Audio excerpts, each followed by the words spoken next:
All right, can you hear me, guys?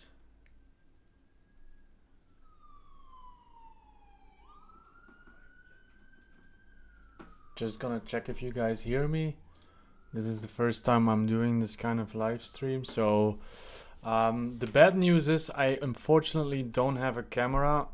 I just bought a new screen and last minute I found out that it doesn't have a webcam. So we're gonna have to do it with just a PowerPoint. I'll be switching from the PowerPoint presentation to the Fruity Loops. And basically that's just what I'm gonna do. I'm gonna switch between them. I'm gonna explain. I will be using FL Studio. You should not worry if you use Ableton. I made this masterclass so that it will be easy for you to follow even if you use Ableton, because we won't be going to in depth about the DAW that we're going to use, so don't worry about it. It's not gonna be a problem. Just give me 1 second. I'm trying to set something up here so that I can see my Fruity Loops as well. Let me see. So now you're gonna see my live stream. Okay, I have to put my Fruity Loops up later, but that's no problem. Let's get back to the PowerPoint. There we go. So you should be able to see my PowerPoint right now. Let me see. Yeah, okay. Let's go to the PowerPoint. 1 minute. There we go. Cool. So welcome to this public masterclass. It's a public masterclass. So basically, what does this mean? A public masterclass means that we're not going to do private lessons. So I can't go in depth of all the questions that you might have. Someone who would give you a private lesson would be able to do that, answer a question all in privately. But this is public, so it means that if you have questions, and there's going to be a lot of people asking questions, I have to pick the most interesting questions out there. If you do want some private lessons, I'm not the one who does it, but you can certainly do it for a certain price. This masterclass, however, is completely free, and that's why it's public, and I can't go into depth of all of the questions that you might have. But you can rewatch this video at any time and you can text me in private if you have some questions, and I'll try to respond to everything. Just a small disclaimer before we start this masterclass. This masterclass is not for absolute beginners. If you just started out producing music and you don't even know how to cut or paste or put something in it, create something, then this is probably going to be a little complicated for you. But if you do know how to do something, and it's not a lot, then this masterclass is definitely for you. Are you a beginner? Please don't skip this video. I will still try to teach you something that you can use later on, but you should watch these tutorials that I have right here. It's oversampled for the Ableton full tutorial if you decide to go with Ableton. And in the mix is a YouTuber that does great tutorials for FL Studio. And later on we will also be using an important plugin called Serum. If you don't know what Serum is and you don't know how to do it, again, watch this video. You might learn something. If you don't know it yet, you can later on download this plugin, start with the tutorials from ZenWorld, and then you can come back to this live stream to learn about it. I'm sure this live stream is going to be, if you're a beginner or if you're intermediate or professional, you're going to learn something from this either way, and I'm here to help you with it. So that's what I just said. If you are a beginner, intermediate, you have some basic understanding of your DAW, you have some little is enough experience with sound design. What is enough? If you ever made a screech, or you ever made a saw wave, or you ever made a bass line, that's enough. Little is enough. If you know what Serum does, if you know what Fiddle or any other sound design plugin does, then that experience will be enough. It's even better if you have already made tracks before, or if you're starting to make tracks, but you want them to be on another level. For example, you hear your tracks from your favorite people and you are like, okay, my track doesn't sound like this, but I want it to sound like that, then this tutorial is gonna help you a long way. If you know what clipping, compression, distortion, and etc. are, then really that's gonna be a big bonus for this live stream. If you don't worry. I'll try to explain it throughout the live stream in a short way. But I think distortion and compression is going to be clear for most of you. And clipping, I'll get into it a little bit later because this is super important. And a lot of people forget this when they want to make really good kick drums that really hit hard. So if you're not in this group, as I just said, for example, if you're a true beginner, you just started out, you just downloaded FL Studio, you might not even have headphones or speakers yet, don't leave. I will promise you that it's still gonna be worth the while. So what plugins are we going to use? There are going to be some free ones and there are going to be some paid ones. The first one is probably the most important plugin that you're gonna buy in your lifetime. The good thing about this plugin is that if $189 for you is a lot of money, luckily you can get this from only $9.99 per month on Splice. And if you're a badass, you can decide to crack it. However, I do not recommend this because you can get a virus on your computer, but there's many cracks out there. I cannot help you with this because I'm gonna be honest, I bought all of the plugins. And I think Serum is really worth the investment. I'd rather have you buy Serum than buy FL Studio or Ableton because Serum is like, you cannot work without Serum. If you don't have it, I don't know what you're gonna do in your program. I use it all the time, every time, for everything. So it's a must-have, and it's only $10 a month if you do it with Splice. If you don't know what Splice is, I'll get back to you later. Then the KHS Essentials, the Kilohertz Essentials, these are all for free, and I'll show you in a minute. It's basically a bundle of essential plugins that you can use for a lot of things, but they're all for free, and I recommend you to download them at all. Then Thresh is a distortion plugin that is absolutely made for our genre. It's one of the best plugins for distortion that you can have. I use it for everything. You will see, however, when I open my FL Studio on my computer, that I'm still working on the demo version, on the trial version. That's because I just got a new computer and I still have to buy it. And I will probably buy it in a few days, but that's why you will see this notification. And then there's Newfangled Audio. You don't need it, especially, it's just that it's the hard clipper that I use for all of my kicks, and I feel like it's very high quality. If you do have the money, you can buy it. If you don't have the money, you can just get a simple hard clipper, and this will also do the job.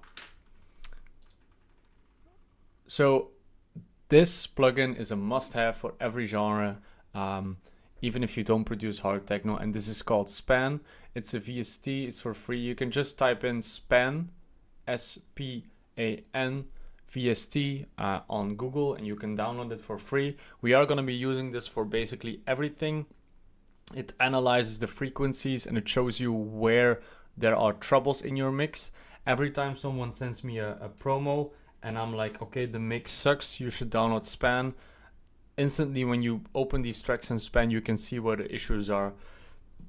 You can see if your high end is not strong enough, if your mids are not strong enough, or if your low end is not strong enough, if your kicks hit, yes or no.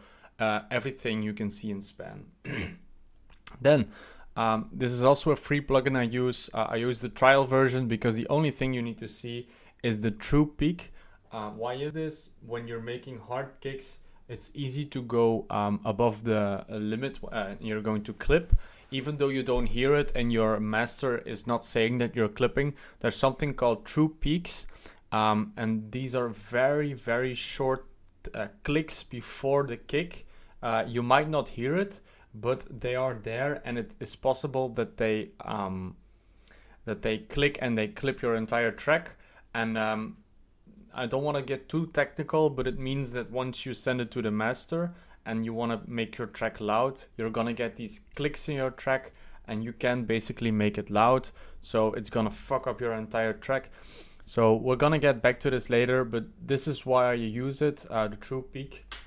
It's super important and it's free. These plugins are all for free, so you don't need to download them right now. You can download them later. Just follow the stream, and later on you can download them. So what samples are we gonna use? Because the truth is, I don't make my kicks completely myself. You have these people who use plugins to actually make a kick from scratch, and they spend hours and hours on making a stupid punch, and I'm like, damn. The way I make kicks is I use different samples, I edit them, and then I create something new. That's how most people do it these days in the scene, because there are so many sample packs out there. I'm using Splice.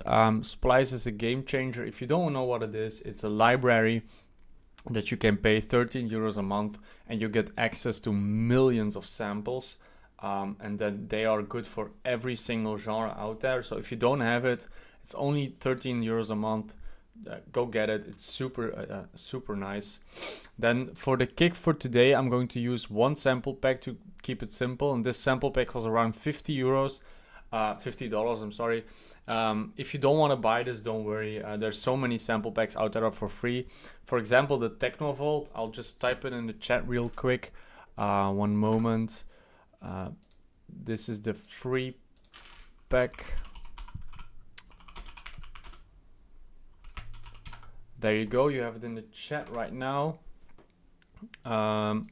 That's a free pack that you can download. I made so many kicks with this pack. It has all the essentials in it. So if you want to use it, it's for free.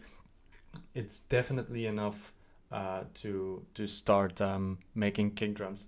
Keiner Kumitipe, I don't know how to pronounce it. Yeah, Kick 2. I tried Kick 2 once.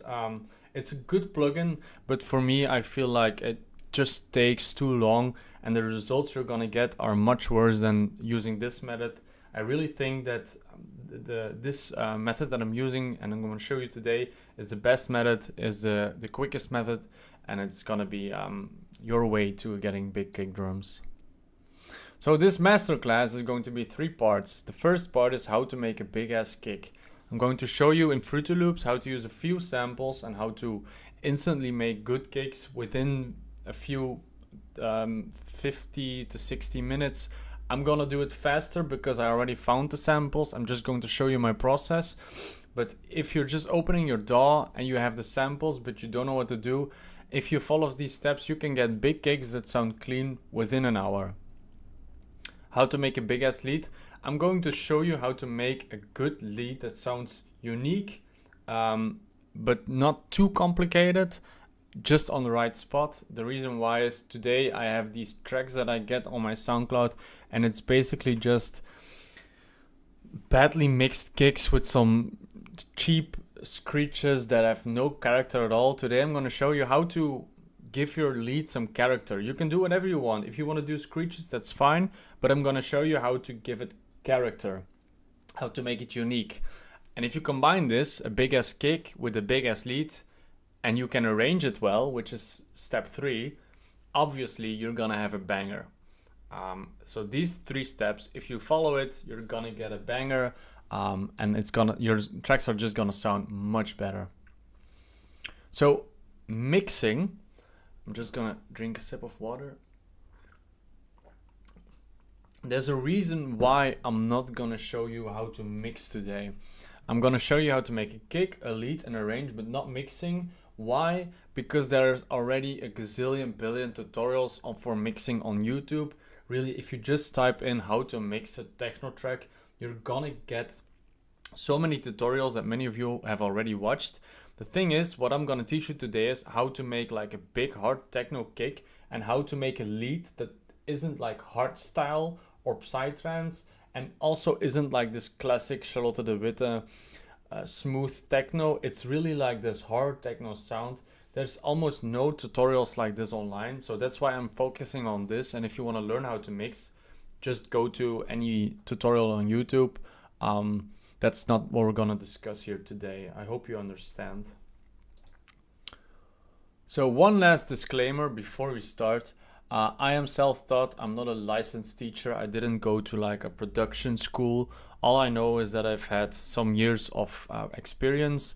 I learned everything myself, and I also learned from some friends who are also in the scene.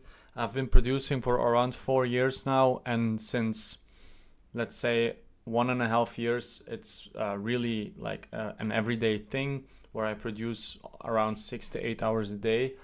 So I consider myself a very developed producer, but I am not a licensed teacher. So if I make any theoretical mistakes and you're like, wait, this isn't right, you're doing something wrong, don't shoot me. This masterclass is for free.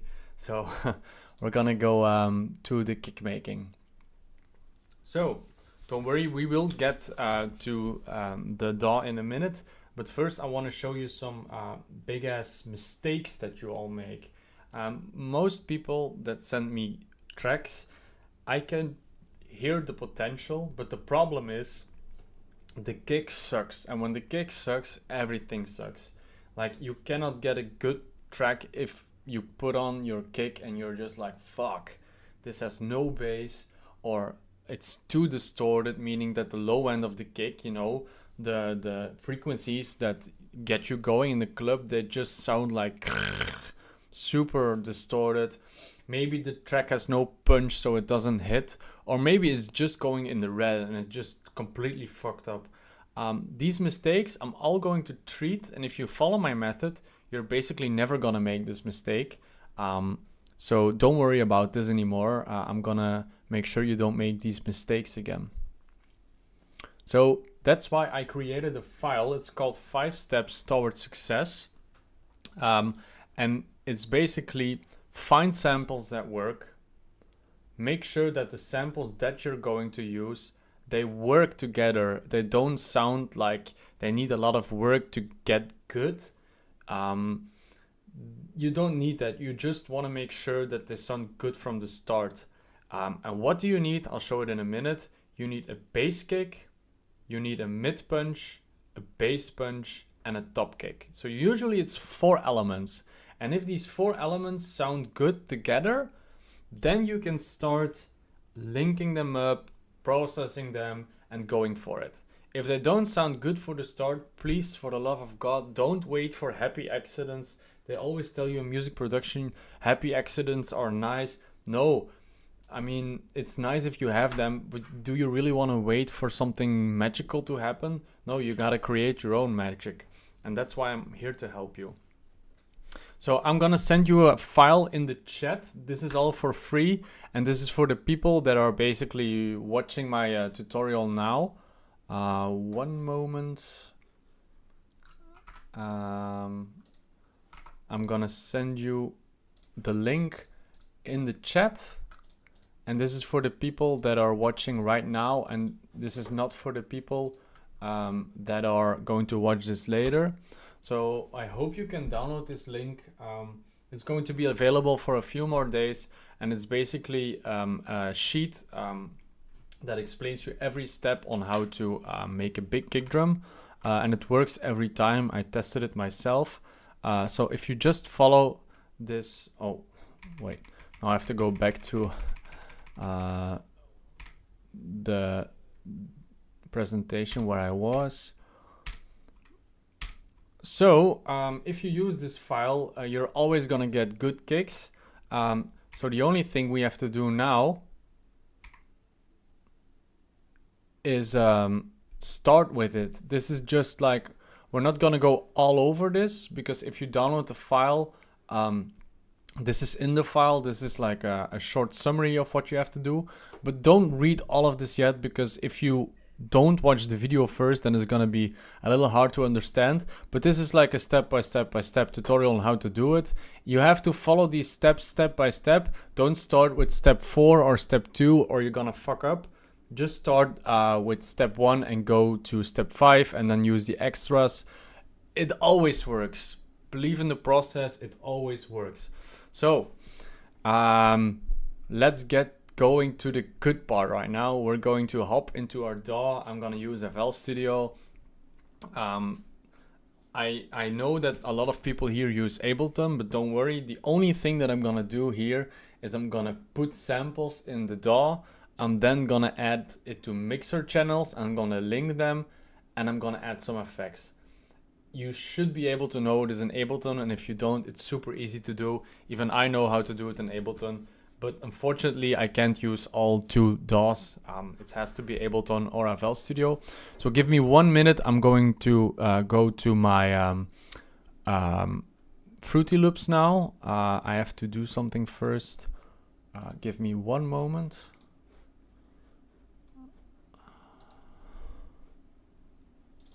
I have to open the file. Okay, and now I can share it, I think. Let's see.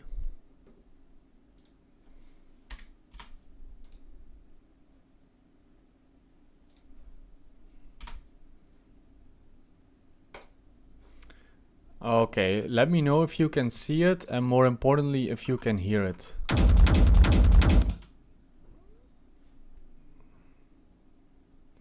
So let me know if you can hear it, and if you can hear my voice and hear the kick.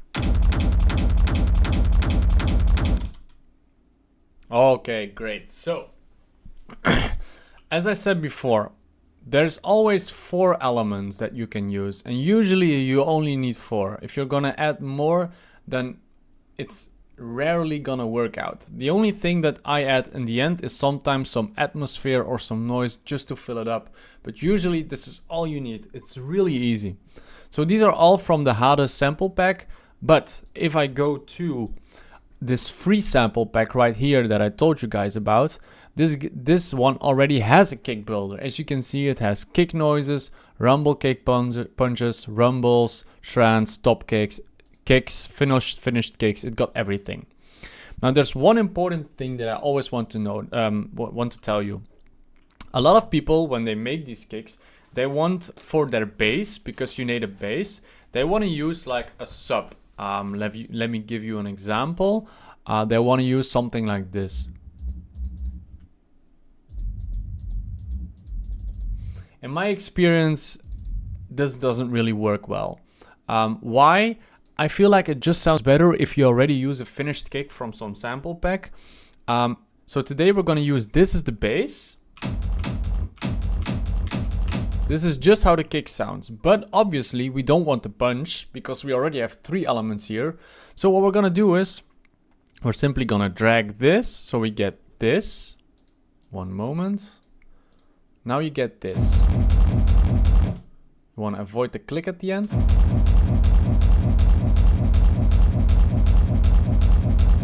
Okay, so next up, we've got a bass punch right here.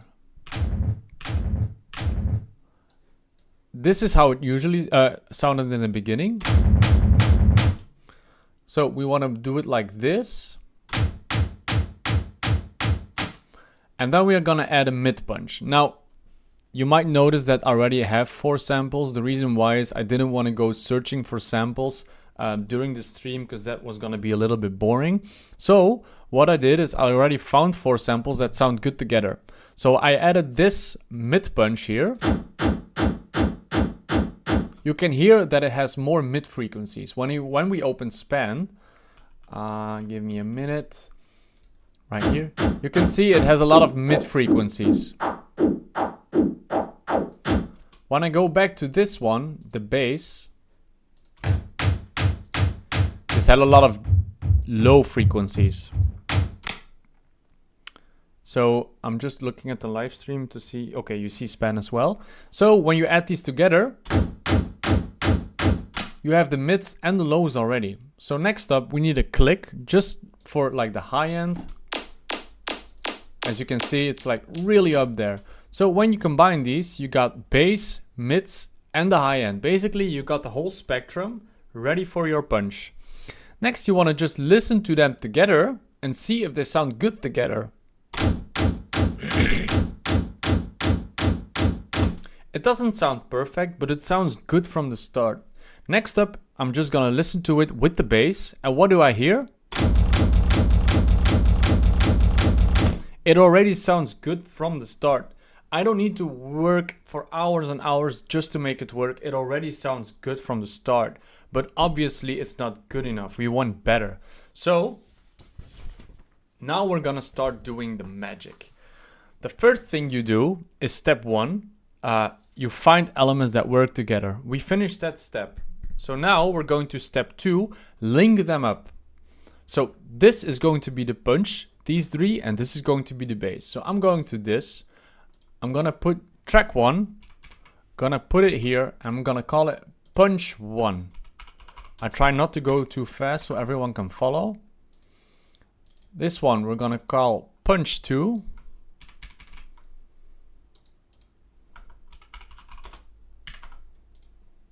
I always give it a nice color. Now this one has to have the same color or I go crazy. And this one also gets a name, punch 3.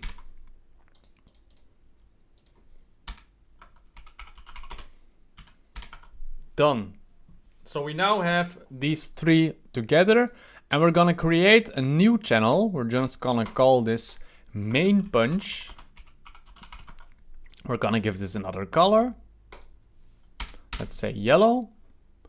And now we're just going to link these 3 punches to this one.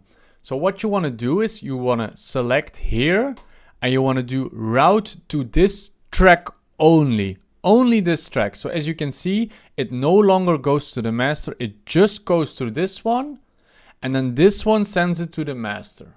You want to do the same thing for this one, only to this and only through this.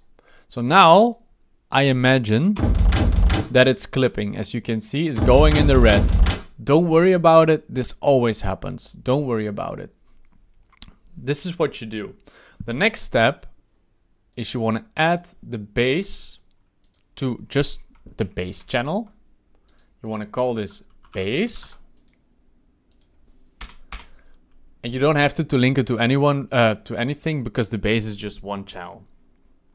So now we have the main punch and the bass. And later on, we're going to create a next track called main kick. But that's not what we're going to do right now. The next step is now to add a hard clipper. The reason why is this hard clipper. Let me find it because everything is new on this computer. I have to find everything. So this is a hard clipper. And what this does is basically, as you can see right now, this kick is going way over 0 dB. So now we're gonna add a hard clipper and we're gonna put this at around, let's say, -2. We're gonna put this at 100%, so it's a total hard clipper, and then it shouldn't be clipping anymore. As you can see, the yellow is what it should be, or was in the past, and the blue is what it is now. It's no longer gonna clip. What this does is basically is gonna distort the sound. I'm just gonna show you how it sounds if you go in the extreme, that you know what this effect does. So if you go in the extreme,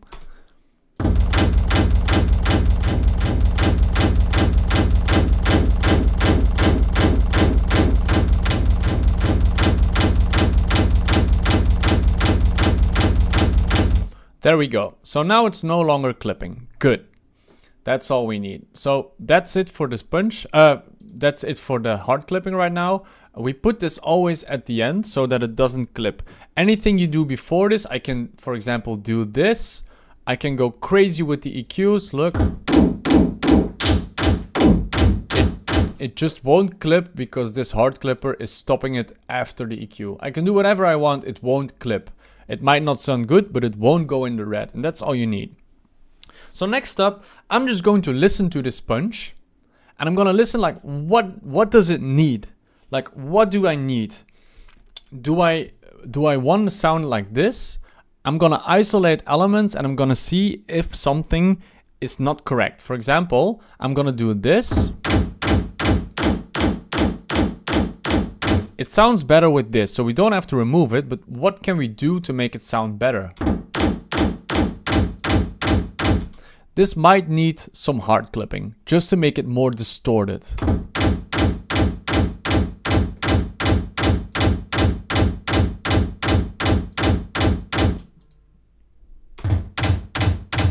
This one sounds okay, but it's a little too aggressive for me.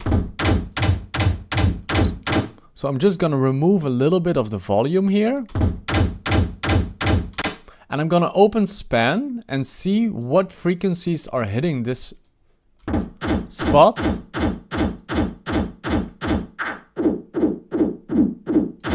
I think we need to remove some of the low end here. So what we're gonna do is we're gonna open wait, let me see. We're gonna have to remove some of the low end here. Again, I'm just listening.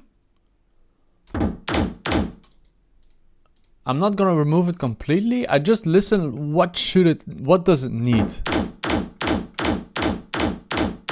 Okay, but the problem is mostly with this punch right here. This is too bright, this is too sharp. So we're gonna add an EQ on it. And we're gonna remove some of this high end.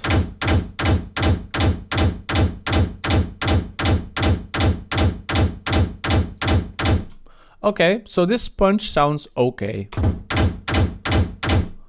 The thing is, I did some basic EQing, some basic stuff, but in general, I didn't do a lot. Now I'm just gonna check for sure that each of these frequencies are not colliding with each other. One moment.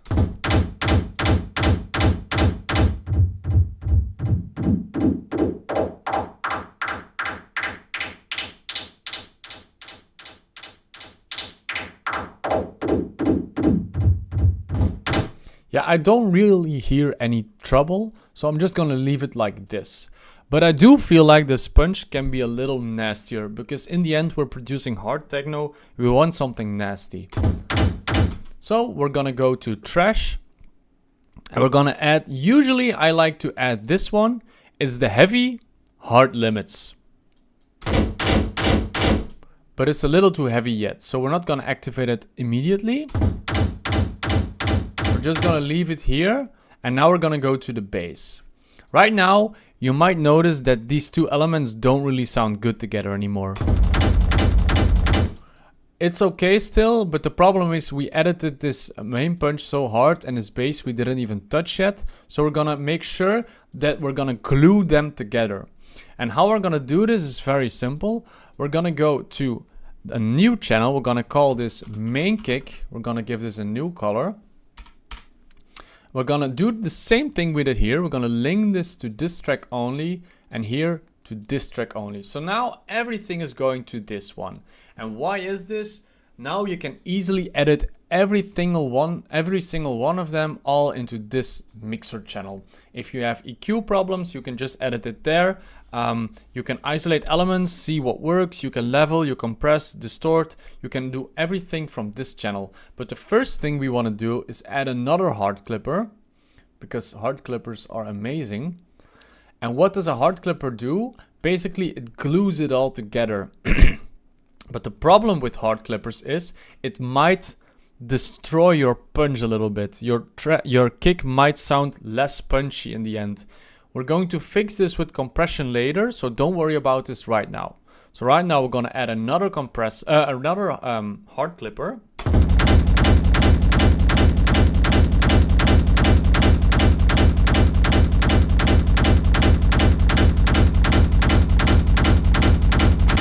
We're gonna open EQ. Right here.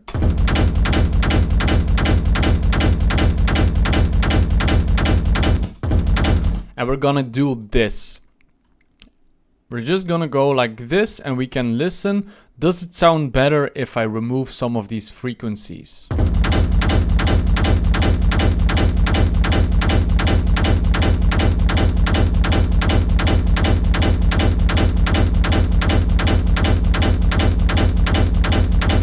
It sounds a little bit cleaner if I remove some of this. We're gonna take a new frequency. We're gonna do it again.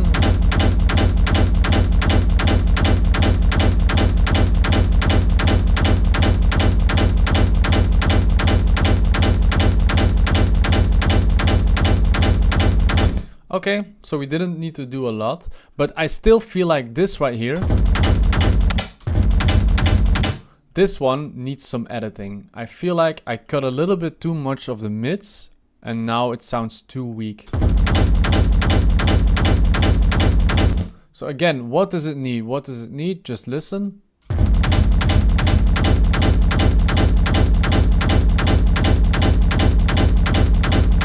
See, this is the problem. Around this frequency, we had this issue that it sounded too sharp. So we're just gonna remove this.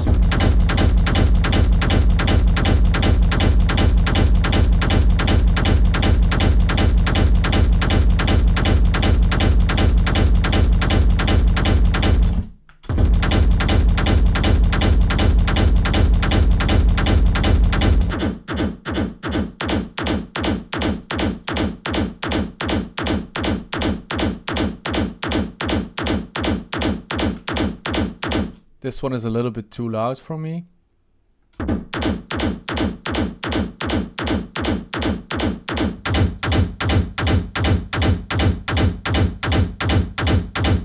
Now we're gonna go to the main punch and we're gonna see if we can edit some frequencies as well here. Maybe a little less bright here. Yeah, exactly.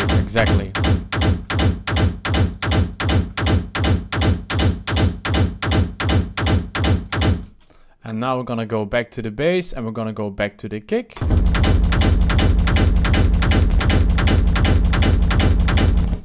Right now it's almost finished. What this needs is some distortion, some nastiness.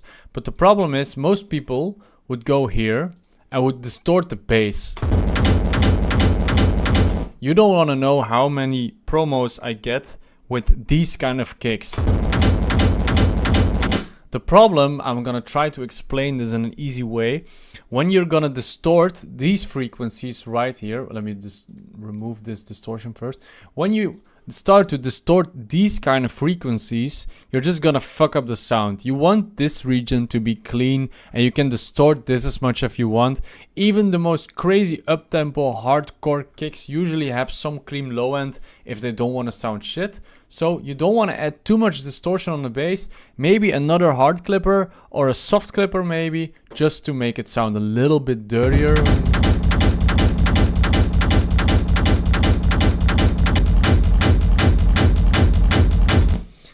Another plugin I use is one of these kilohertz. It's one of the plugins I used in the PowerPoint presentation. And this one is good for when you hard clipped the sound to add some punch back into the sound. So what we're going to use is we're going to use this magical plugin. Where is it? The kilohertz transient shaper. And all you need to know is that you need to increase the attack a little bit, the pump, and the sustain. Not too much, just a little bit. And you can see that we're already clipping again. It's because of this transient shaper. You're gonna put it back before the hard clipper and it's gonna balance each other out. And now you just want to make sure that it doesn't sound like shit.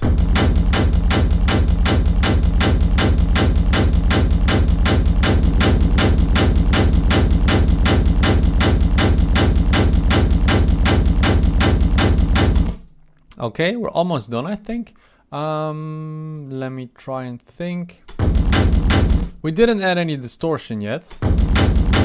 We might add some distortion on the punch right now. Just a little bit. But make sure that you always put the distortion before the EQ, because it's gonna create some sort of low end, and you don't always want this. Right now it sounds okay, but sometimes if you add trash, what you can do is add an EQ after it and then just remove some of the low end. Right now it's not necessary because we don't have a lot of low end yet, and in the punch we can do it a little bit, but not too much. So we're just gonna do it like this. Now the problem is when we distort it here, with this transient shaper, I can hear some rumbling in the mid frequencies. We open up span. Again, we just listen and we listen. What does it need? What does it need? Does it need compression? Do we want more punch? We're going to add more compression. Do we want it to be more distorted? We're just going to add a hard clipper. Do we want real distortion? Don't put it on the bass, just put it on the punch, add some distortion. Make sure that it doesn't overthrow the bass, that it should be nicely balanced. But right now I can hear some frequencies. So again, we open span and we're gonna listen. And I can already see that we have an issue here. And it's because of this transient shaper.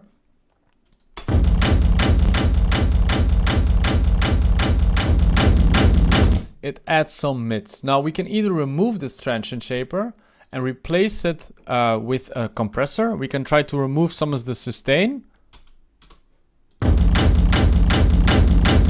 But let's say we like this distorted effect. No problem. We can just add another EQ. Listen to span. See where the trouble is. It's around here. And a lot of it is here. But it's basically around 80 and here. So we're just gonna go here. Again, what does it need? It needs an EQ. It's not that hard. We're just gonna go here. We're gonna listen and we can already see it over here. We're just gonna put an EQ around 80.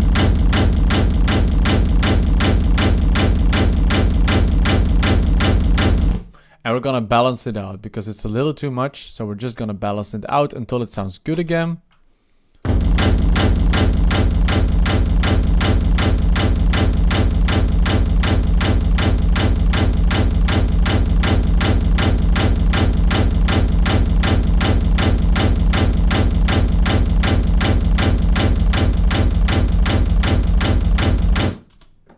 Okay, so I just realized it sounds a lot better when you put the transient after the hard clipper. This is sometimes not true and sometimes it is. Right now it is, but the problem is, as you can see, it's clipping again. So because it's after the hard clipper, we added another form of distortion after the hard clipper, which is basically our border against red clipping. So what we do is we just go to here. We don't want too much, so we're just gonna add another hard clipper, but this time we're gonna make sure that it almost does nothing. It's just there to protect our border against the red, going in the red. Oh no, we don't need another distortion. That would ruin everything. One moment, where is the fucking newfangled? Here it is. Gonna put it at the end. Gonna do no drive, just a 0.2, 100%. And now we have a transient shaper, and maybe we can push it a little more. No, we can't. But right now we have a finished cake almost. The only thing we need to do is see if mono works better or not.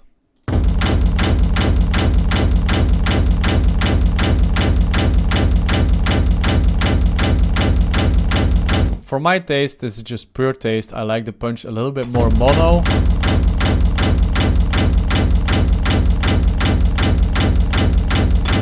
But yeah, for me this is finished. Let's go back to the chat, and we're gonna do, like, let's say 10 minutes of questioning, and then we go back to the cake making, because it might be a lot for you guys right now.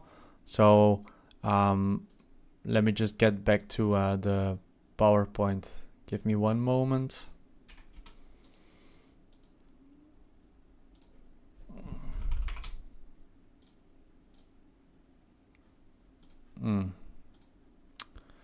That's weird. It's not showing the PowerPoint. Give me one moment, guys. I'm gonna get this fixed. It's the first time I'm doing this kind of live stream, so I'm not a Twitch streamer. I think. Oh shit! Wait. One moment.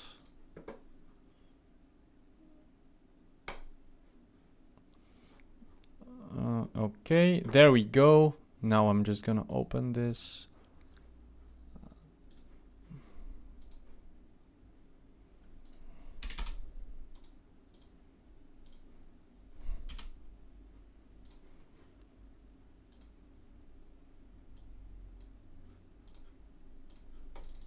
Oh no, I have to go.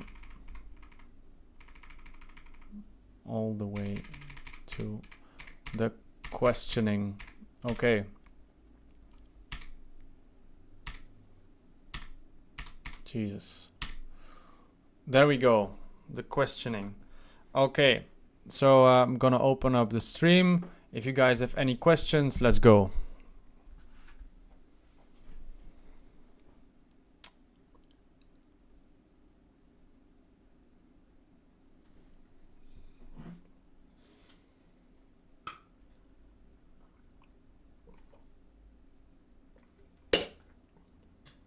Hard clip is savory, yes it is.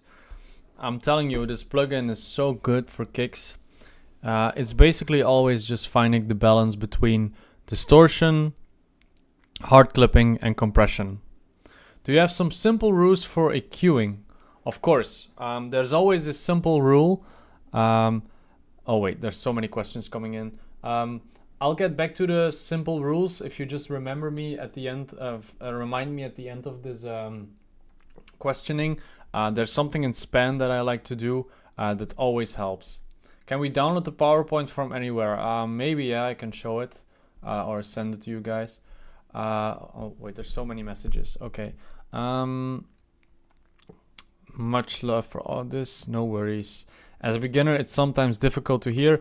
I have a good rule that always works, and I am stupid that I didn't say it yet.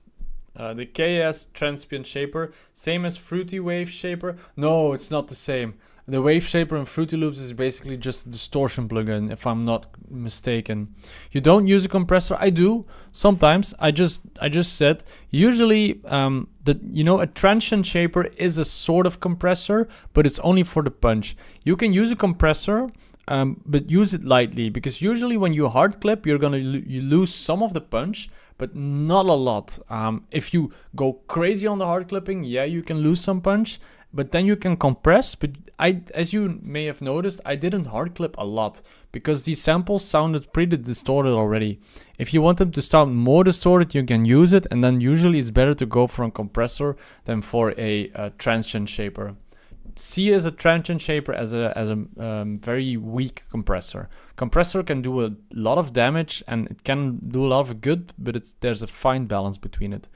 Do you sometimes use other distortion plugins like Decapitator? I do. Mistortion 2, exactly. This is one I use a lot. The problem with Mistortion is that for me, the quality of the distortion is a little less refined compared to Trash 2. I feel like Trash 2 has more options, but I do use Mistortion. The only reason I didn't use it for today is I wanted to keep it simple and only use a few plugins so that beginners can start easily. But I'm gonna go and show you guys real quick a very good technique that I use a lot. I think you can see my screen again. So people ask me, how do I know if my bass is strong enough or not? Well, there's a very simple technique for this. I don't know if you can see my mouse, but you can see the -30 here on the right side, -30. Basically, when you're mixing at 0 dB, meaning at full loudness, when your track is going, your master chain is basically going at 0, you want to make sure that your bass sits around this line right here. It can be a little bit under it or above it, but basically if it sits around this line, you're good. If you're mixing at -6 dB, so when you're mixing silently and you want to wait for the master to make it louder, you go -6, so you go to -36. So basically you go over here and you want to make sure that -36, your bass sits around this. If it goes extremely above it, let's say if you're mixing at -6 and it goes at 24 or 30, you have too much bass. If it's going to -42, you have too little bass. But the problem is, you also want to make sure that your bass sits at the right level. Because if you have these frequencies very strong, let's say here, these frequencies, they tend to make the club rumble, but they don't make the club hit. The frequencies that really make a club and a kick hit is these frequencies. These bass frequencies, the very low bass frequencies. And usually, right now for this kick, it's around -40 and can go all the way down to -25, and it can go all the way up until around 50, 55 max. For shreds, it usually goes up to 60, but if all of your frequencies of your kick, if your peak, for example, here the peak is around 44, if all of your peak is around here, let's say your kick would look like this, then it's not gonna hit. And usually this happens like this when you add a lot of distortion on the bass. It's just gonna remove the low end and it's just gonna create this rumble. So when you have a master track or a mix track, what you want to have is a track that goes -30 at the bass. And usually you have some sort of smile where the bass goes here, then it goes a little bit down, a smile, and then around here it goes up again. You have like a smile. But usually you don't want to go anything much over -30, your high ends, your mids, your low end, and you want to make sure that your low end and your mid lows are always a little bit softer than your bass and your high end. Yeah, I'll show you maybe a master track at the end of the stream to show you guys how a good mix sounds. But I'm gonna go back to the questions now. Give me one moment.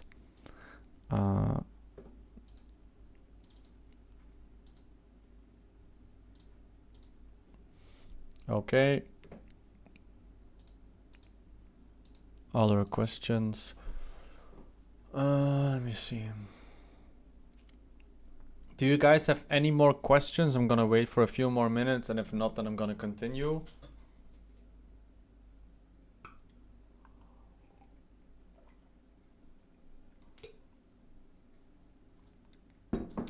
I can reverb my punch. Usually I do it sometimes in the end. But again, I made a kick without it. So again, the plan that I used, that I sent you, if you just follow it, then you're already gonna have a decent kick. After that, you can use extra stuff like reverb or atmospheres or noise, like I said in the end, to create some ear candy, but it's not necessary. It's just personal taste. But this is really like how to make a big kick. Axel Picodor, oui, retard. Fils de pute. Which DAW you use in Ableton for the transient shaper?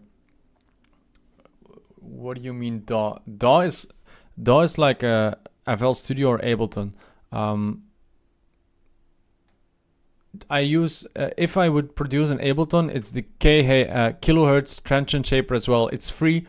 I mentioned it before in the production tutorial. I would just use the same one in Ableton. It should also work with Ableton.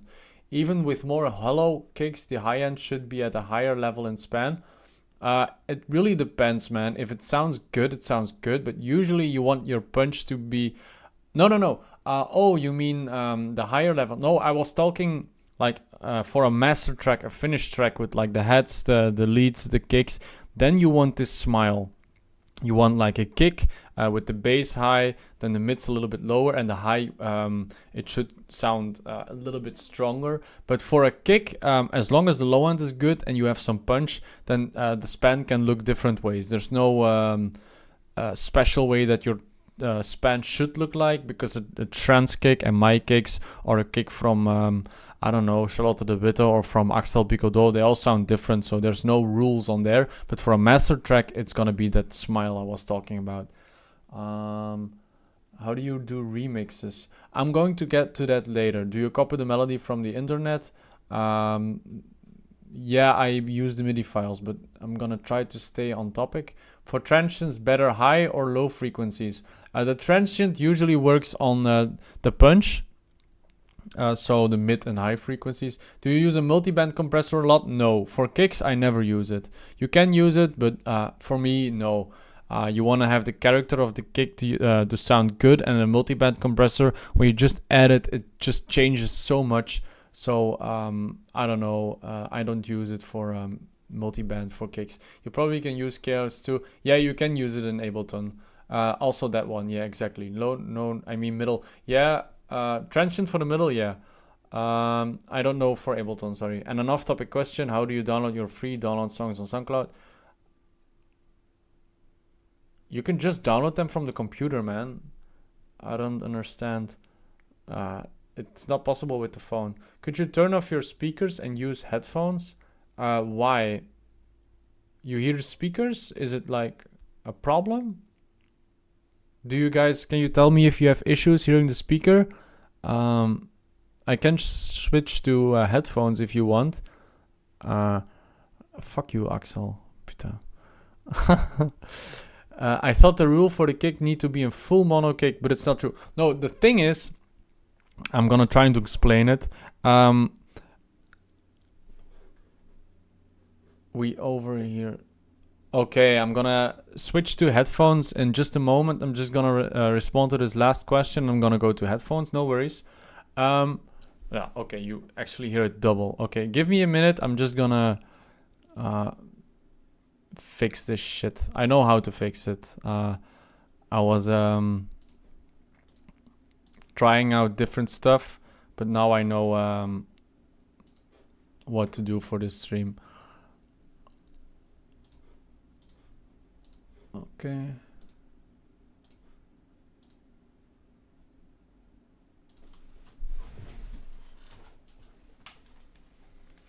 Do you guys still hear me?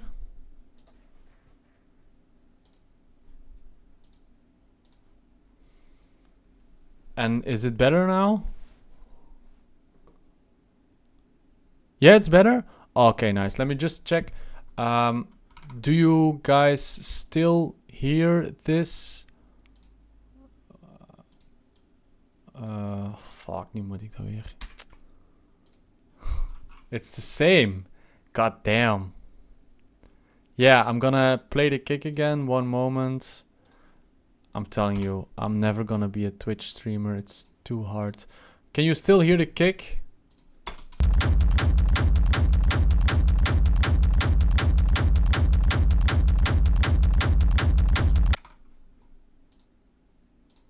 Can you hear it? Okay, you can hear it. So, to respond to the question, really, it's better. Fucking hell. Oh, Jesus, seriously?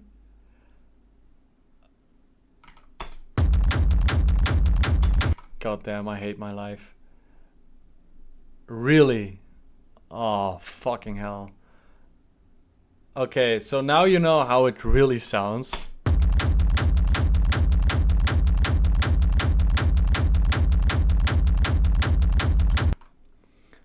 It's hard, right? It's a good kick. So don't worry about this shit. I made a good kick.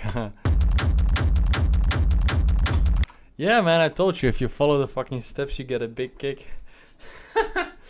Okay, so back to the question. I'm gonna answer one last question. So they always tell you that you should put the bass in mono. That is true.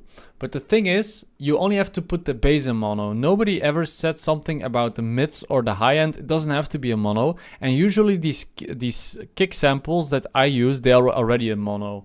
So the full kick doesn't have to be in mono, but the bass should be in mono. Axel, I don't have a cam, okay? I don't have one. So I'm gonna, yeah, okay. I'll show you the solo tracks in better quality. So this was the bass punch. This was the mid punch. And this was the high end. And this was the bass. But I edited a lot. So I'm gonna show you how it sounds like without any of the processing. And now with the processing.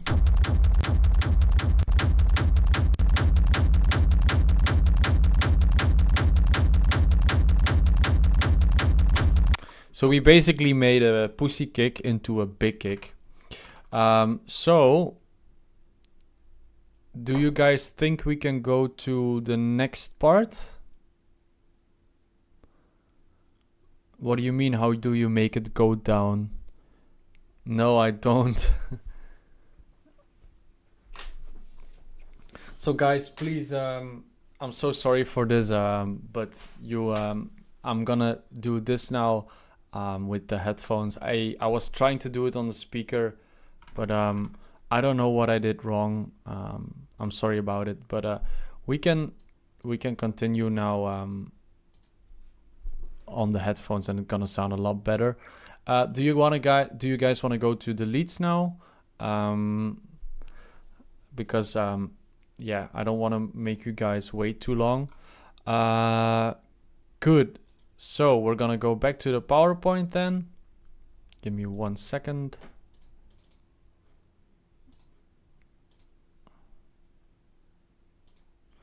Okay.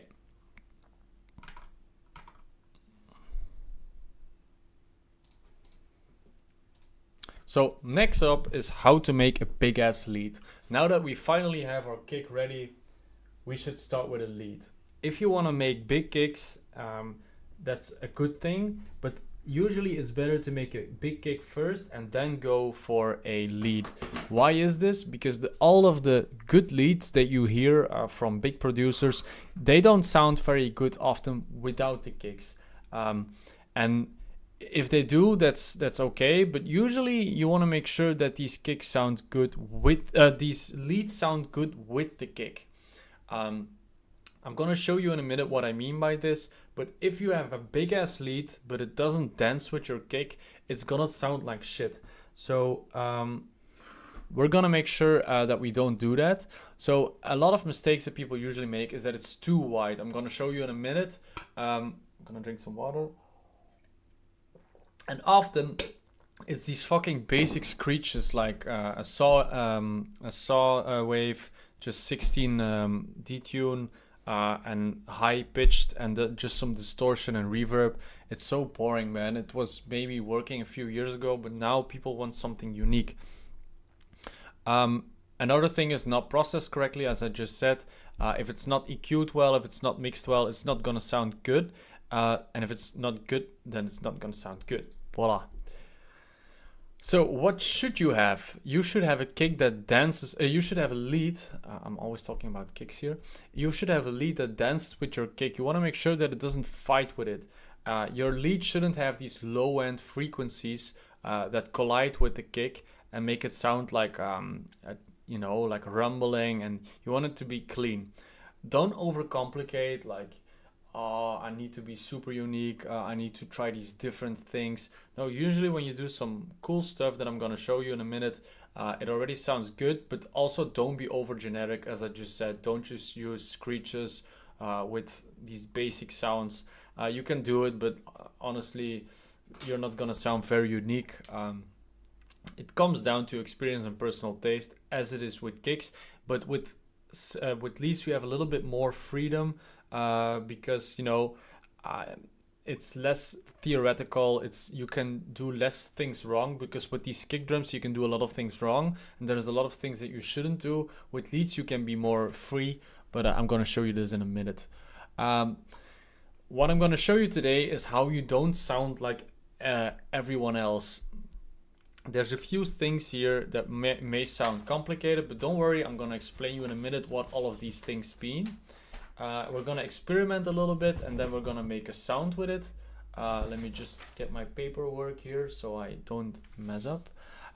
The wave position automation I'm gonna show you is something that can create sounds that move. One unison and a wide unison is my hack that I'm gonna give you. Never use, unless in very specific situations, use two saws that are wide and unison. Usually one is enough.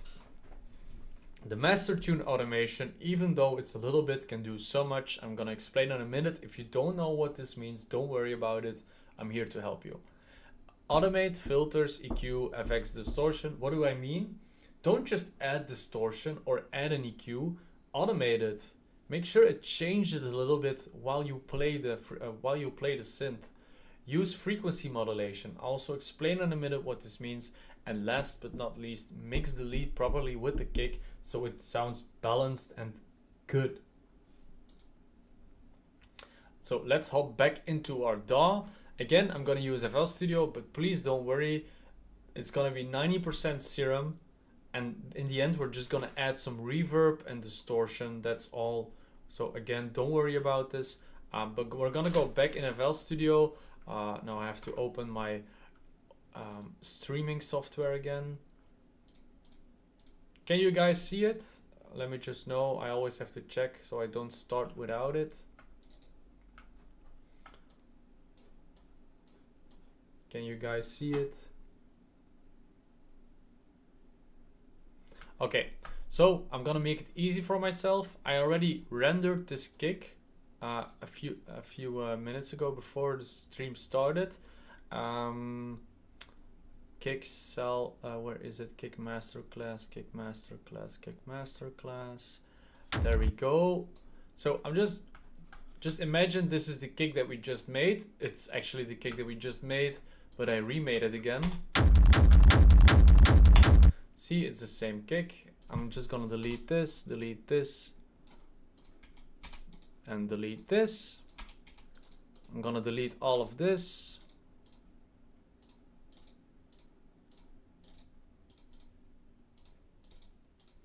We have the kick ready, we rendered it, and we're gonna start again.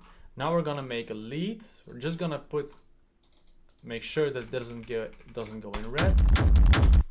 It does go in red a little bit, so we're just gonna add a hard clipper, but again, we're not gonna do anything with it. We're just gonna put it like this. No drive, just -2. A little mono, maybe a little softer, just so we can hear everything. Okay, there we go. We have our kick ready. Okay, now we're gonna start with a serum. So what most people do is they open a serum. Oh, I made it a little bit too big because I'm usually working on a bigger screen, and I put it in a different format so you can all follow it from all screens. So we have our serum here, and what people do is they open up serum, they go like this. I don't want to go too fast, so I'm gonna do it a little bit slower, like this. They add high end, they add hyper mix, they add distortion, and they get this sound.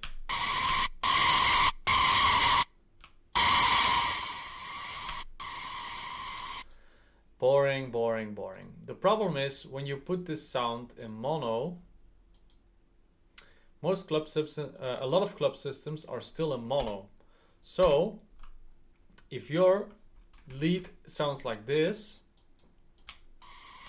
and it's in a clip system,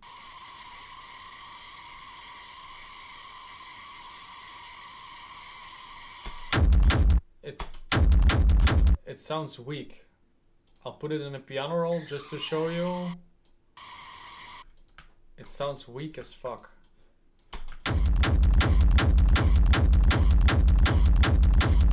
This kick is like doing all the work and this lead is doing nothing. So we're gonna not do this and we're gonna be unique. So there's a few things that you can do to be unique when it comes to sound design. One of the things you can do is not do, wait, let me just get a new, not do unison like 2 times, but just 1. So there's a few things you can do. For example, we can do wavetable modulation. We can select a wavetable that we like. Usually I like to go with the digital and then let's see, crush web. So now we have a new wavetable. And we just go around with this, with the wavetable position.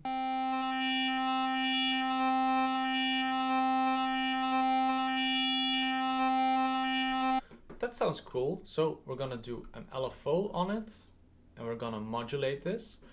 We're gonna put this at 1/2, for example. Gonna modulate this.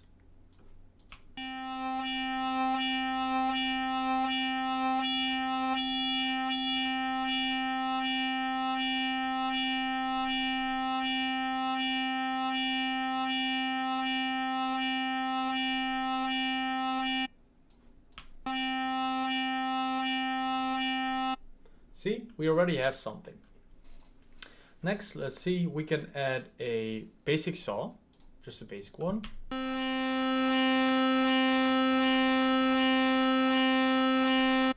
And we can add some noise to make it spicier.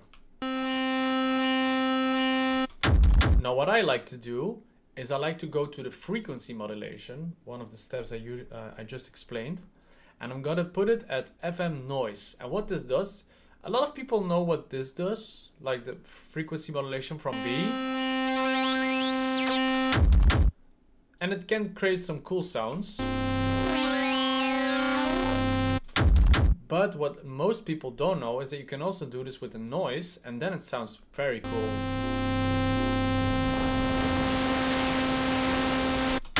It sounds distorted. So we can do the same thing with the noise, put it at 1.5, and just add some modulation to it.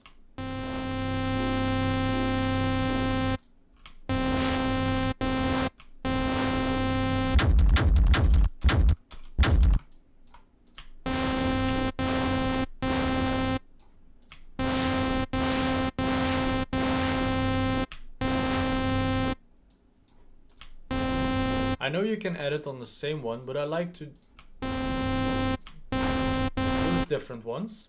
Now, the next thing I'm gonna do is I'm gonna add some spice to it. So I'm just gonna do this, make it very short attack, and I usually do this for everything. I'm gonna put this at envelope 1, and I'm gonna put this at CRS, and I'm gonna put it as 12. Because 12 is 1 octave. And this is gonna give this sound the plucky sound that a lot of people ask me, how do I do this?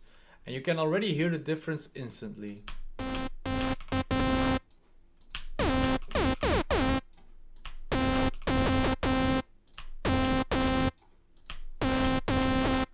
I can do the same with the noise.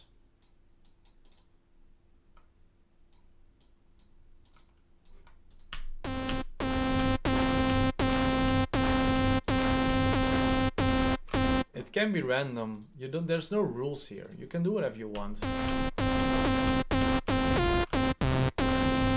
Okay, so let's think. What else could we do? Right now it sounds a little bit clean. We can add some detune and some unison here.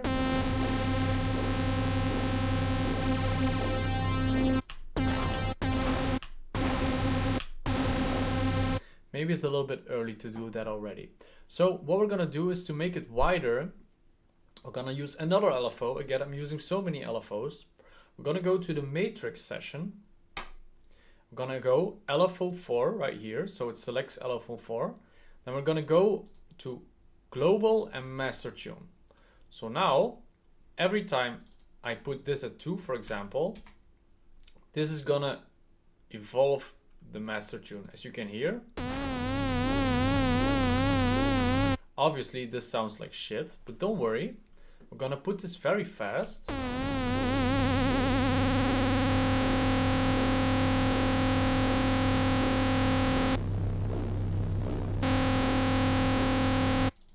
Maybe a little more.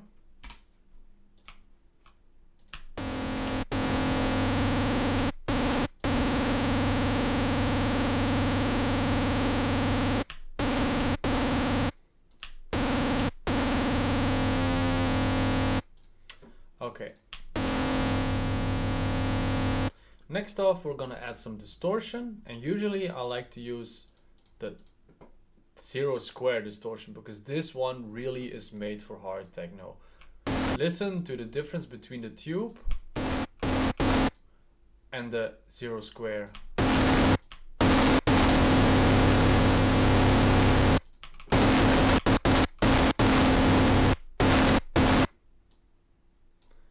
So next up, we're gonna, I don't know why this was at -3. It's supposed to sound like this.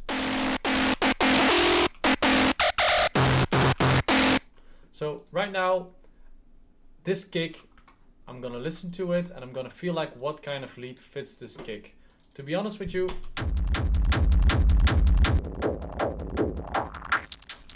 there's a lot of rumble in the mids. So we're gonna have to work with a lead that doesn't have like a lot of mids, but we want a kick that is mostly focused on this region right here. So it blends and dances with the kick. So usually what you want to do to get this is just go an octave above. You can already hear how much better this sounds than just your average screech.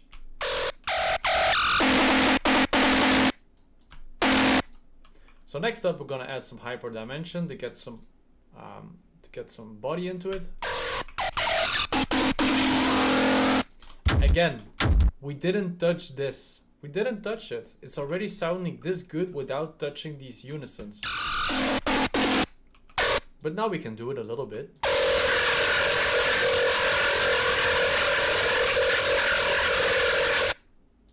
Yeah, and just why not add the detune.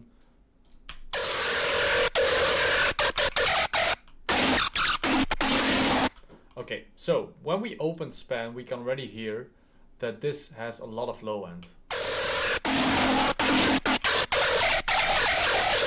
Too much. So simply what are we gonna do? We're gonna go to the serum.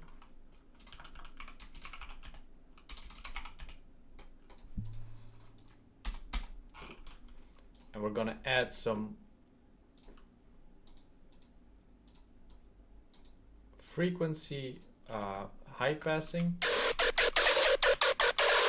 And we're gonna add a OTT, a multi-band compressor at the top. Usually this cleans something up. Okay, so I still feel like it could use some change, you know? So I'm gonna open a last master tune modulation, and I'm really gonna make it a screech this time. So I'm gonna make, let me think how I can do it.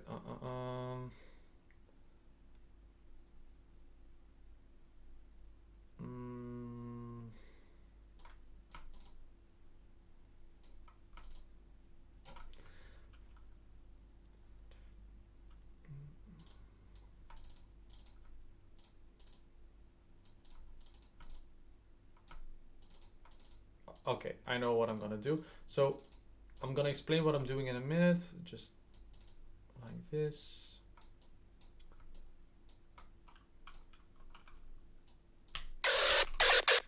This is gonna be the modulation. So again, we're gonna go here to the matrix. We're gonna go LFO5, master tune, and we're gonna put this at, let's say, 12. Make sure it's not bipolar.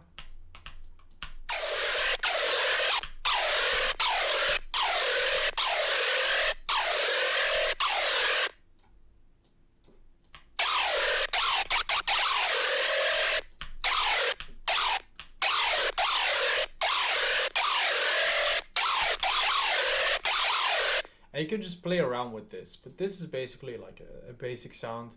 So for me, this is basically finished. You can play with the filters a little bit. There's some cool stuff you can do. For example, the what I like to use is the ring mod here. It's a really special filter that not a lot of people know about.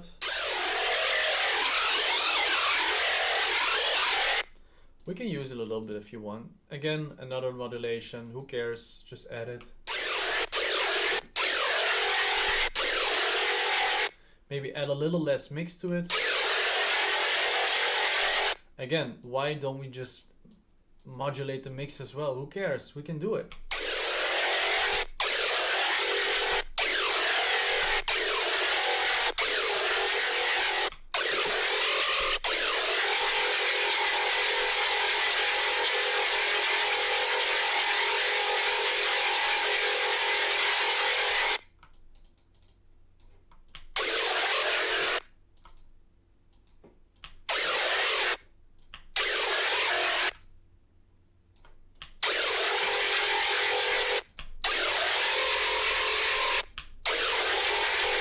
Okay, this is done for me. So now we're going to the mixer and we're gonna start adding reverb. Hold on, I just have to, this is because I'm using a different resolution normally, so now all the plugins look different. I'm gonna add some basic reverb.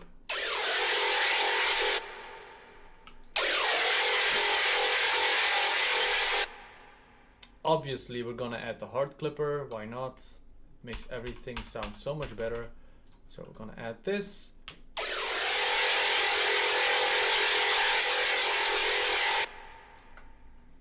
Maybe some compression.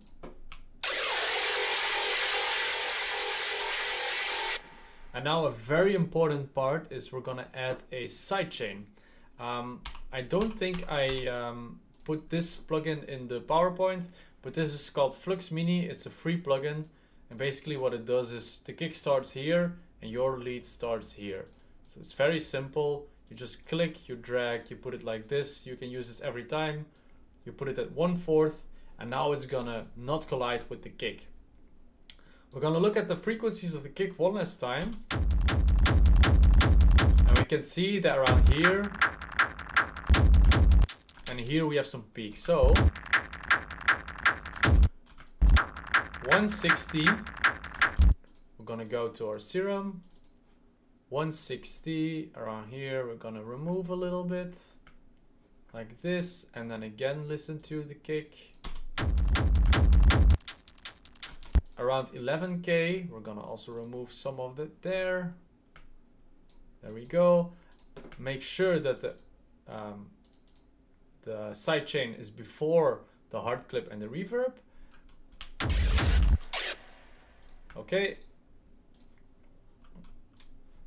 Let me listen one. Remove a little bit of the mids because it's sounding a little bit muddy.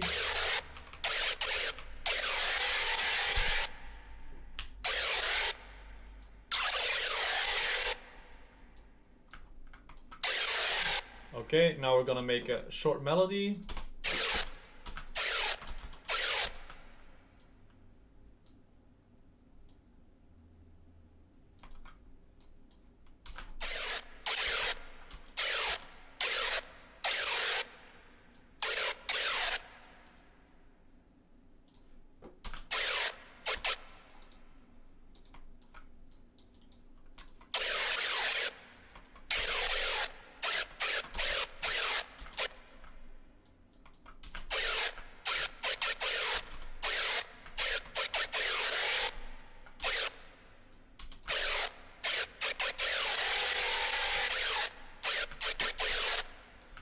Okay, and now we're just gonna add it to the kick.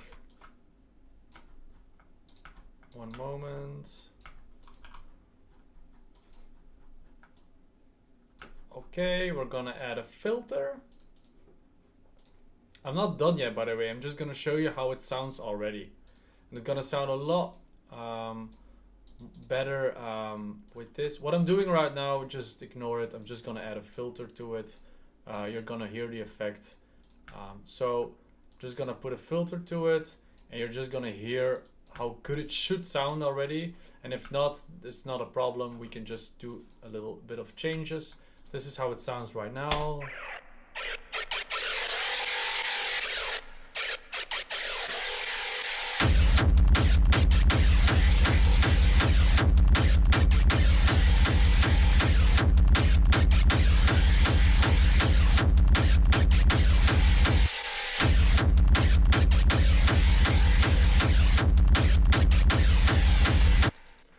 Obviously, this doesn't sound perfect yet. For example, what I would have done with the master tuner over here, in the end, I would actually add it a little bit more so it sounds a little bit more crazy.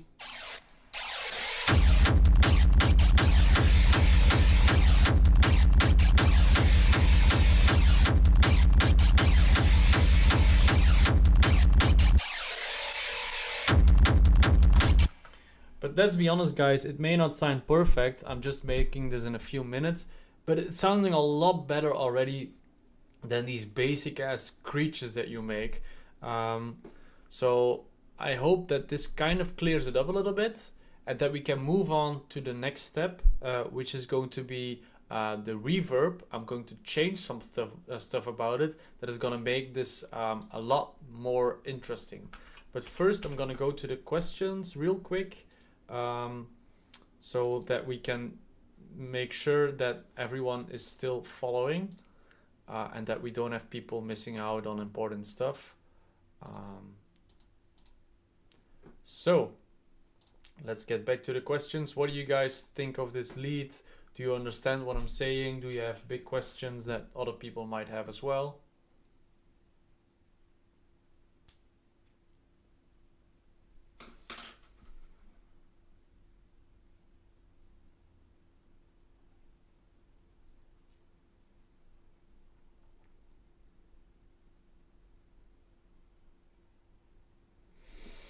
What you can do to fix the lows is basically EQ it.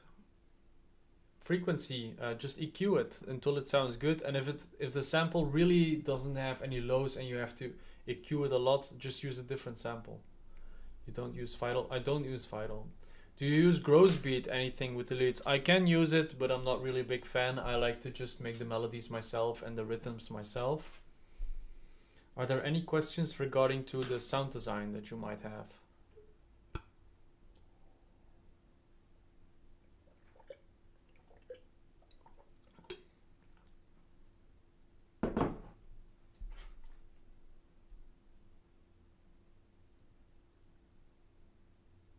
Not a lot of people have questions, I guess. Screamy, yeah. Just more detune and make the master tune what I just showed you with the last LFO. You can just increase the modulation, automation of how many notes, how many octaves you want to go. Can you only find master tune in the matrix section? No, you can also do it in the what's it called?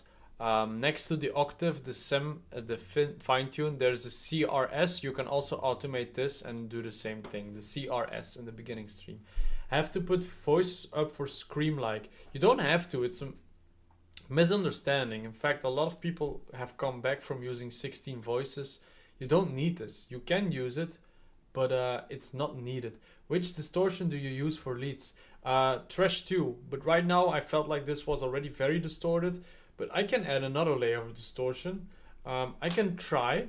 We'll add a new layer of distortion and see how it sounds. So we have it here. Let's add a trash 2. And I'm gonna use the same as always. I'm gonna put the EQ after the trash 2, so I don't have lows and mids from the trash 2 coming into my lead. Gonna put it at heavy, hard limits. God damn, it sounds even better. Listen to the difference, man. Yeah, see, distortion can do a lot in this thing.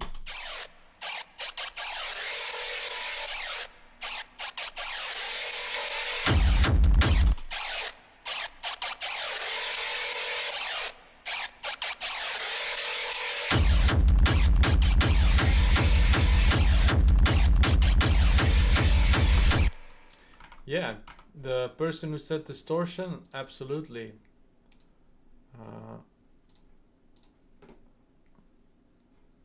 Works like a charm.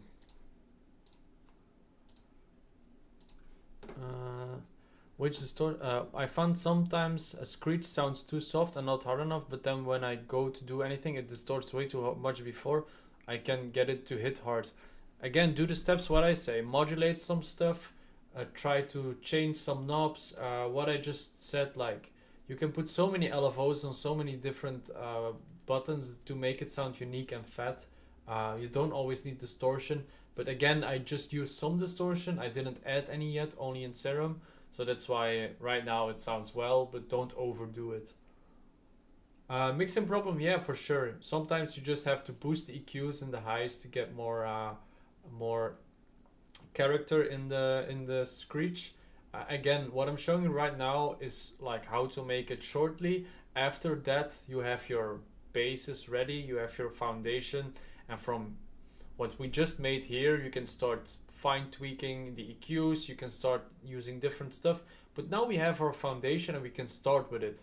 And that was the purpose of this stream, not to go into super detail, but to give you an understanding of what we're doing. How do you make sure your Screech is mono compatible? Well, if you use one unison on one side, and usually then it should be mono compatible. If you only use one detune and the other one is one, then it should be possible. If not, there's another trick I can show you in a minute. You're welcome. Use a good Screech and process it your own style, or use a good Screech. Yeah, of course. Yeah, but I wanted to show you some sound design. Are there any other questions? If not, I'm gonna continue, because now I want to show you guys something really cool that I recently learned, and it's something I hope you guys will like too.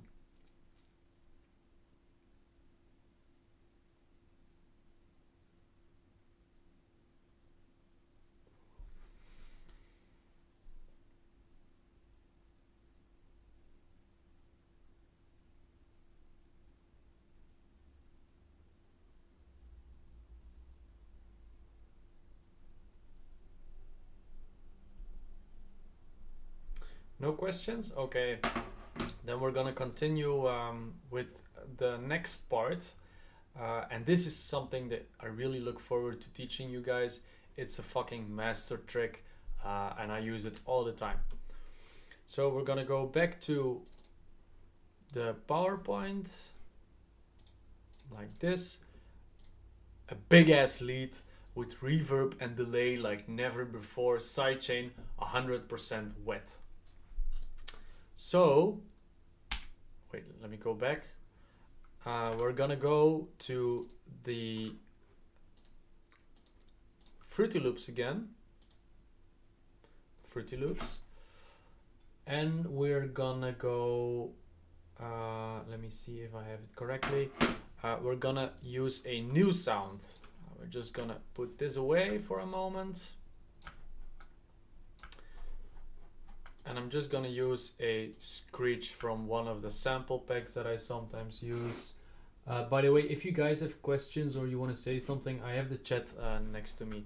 So we're gonna just use a new pattern, and we're gonna use a basic sound, just something basic. Let me see. Something.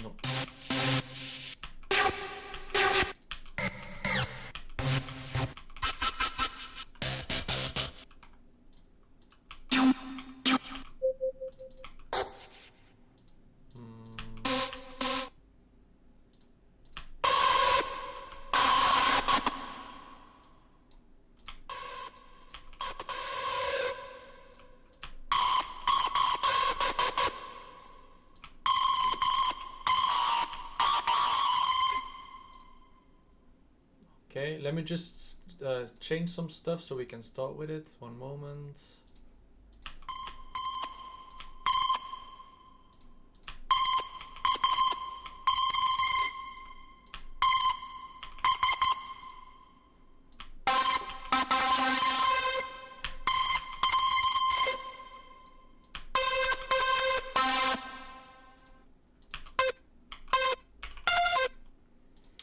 Okay, we're just gonna do, give me 1 second guys, I'm just gonna change something so we can start with the next trick. Okay, let's say 12.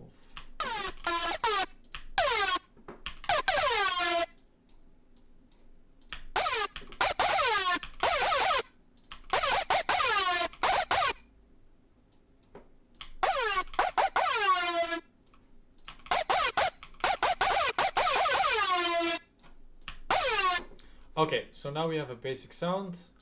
We're gonna go to a new serum. We're gonna put this and mix this a little bit so it doesn't sound like shit, but we're not gonna mix it too hard because this is not the important part of what I'm gonna show you now.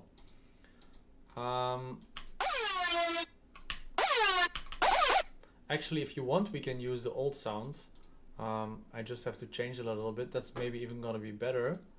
So I'm gonna put the old sound here.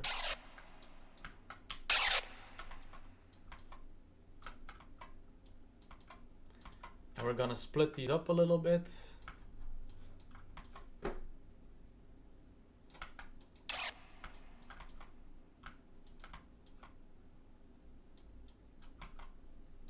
Like this. So now we have some spread, you know. So we're gonna remove the reverb completely.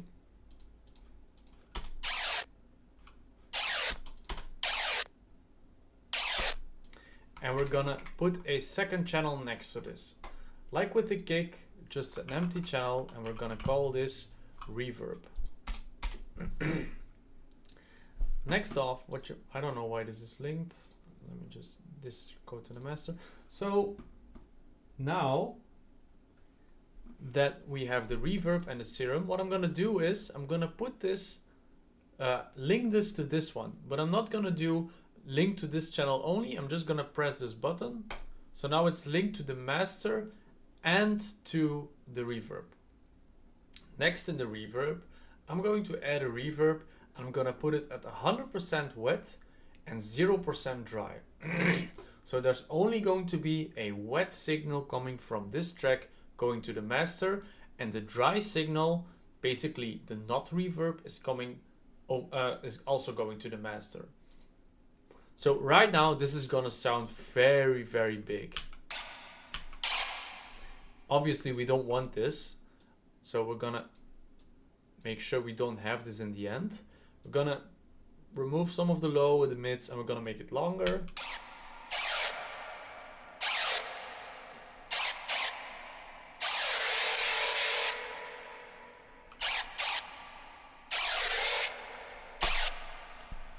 Don't worry, it sounds like shit. Don't worry, I'm gonna fix it. Next off, we're gonna add some delay. We're gonna put this at completely white. We're gonna put this completely wet, so it's only wet, no dry. We're gonna remove some of the high frequencies, and now it sounds like this. It still sounds like shit. Don't worry, don't worry. Now we're gonna do the magic. We're gonna add a limiter to it. This might be a little bit difficult to understand, so I'll do it slowly. We're going to a limiter, and we're going to the compression side. And we're gonna make sure that we select the sidechain. I'm gonna put this at 1, so it sidechains this. Next off, we're gonna put the threshold at almost the minimum. We're gonna open the knee a little bit and the ratio a little bit. And now whenever this note is playing, the reverb is gonna come out, and when the note plays again, the reverb is gone.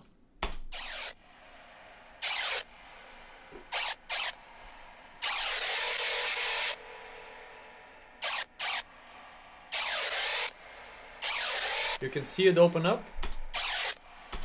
And now you can add an equalizer. Put it like this. Hold on, I'm gonna do it differently, like this.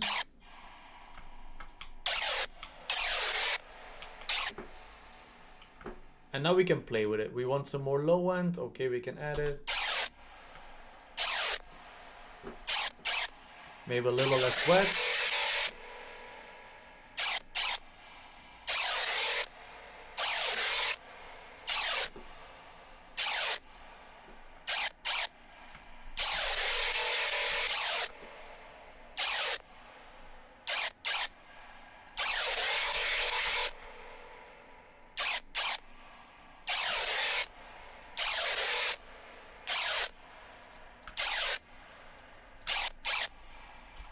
Now, let's try and find out how this sounds, and we're gonna add a little break to it, like this.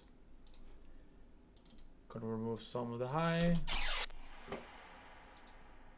Let's see what we can do here. Now it's gonna sound like this.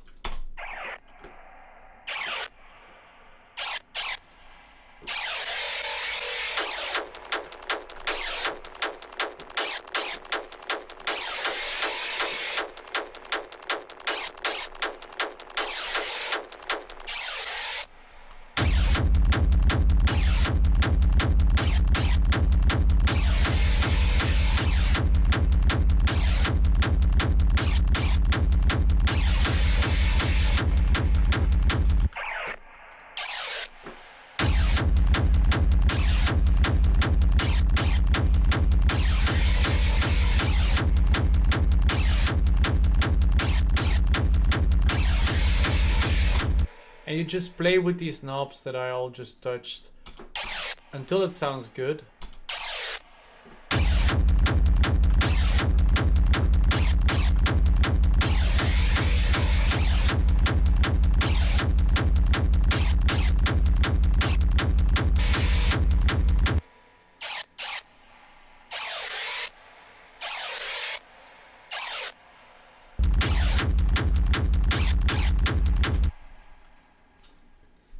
So, I don't know if you guys knew this trick, but this is something I do all the time. Again, please, this doesn't sound perfect, but I'm just doing this quickly for the purpose of the stream, so you don't see me pressing buttons like without saying anything all the time. So just so you guys know, I'm trying to explain the principle, and it's for you to like refine it and to make sure that it sounds super clean. But I'm just going to give you the foundation here. So what do you guys think of this? Did you know this? Can you see the potential in this? It's something that I recently learned and I've been using it all the time. I'll show you, in fact, a track that Nico Moreno released not some time ago, and they do this with this track. You can hear it so obviously.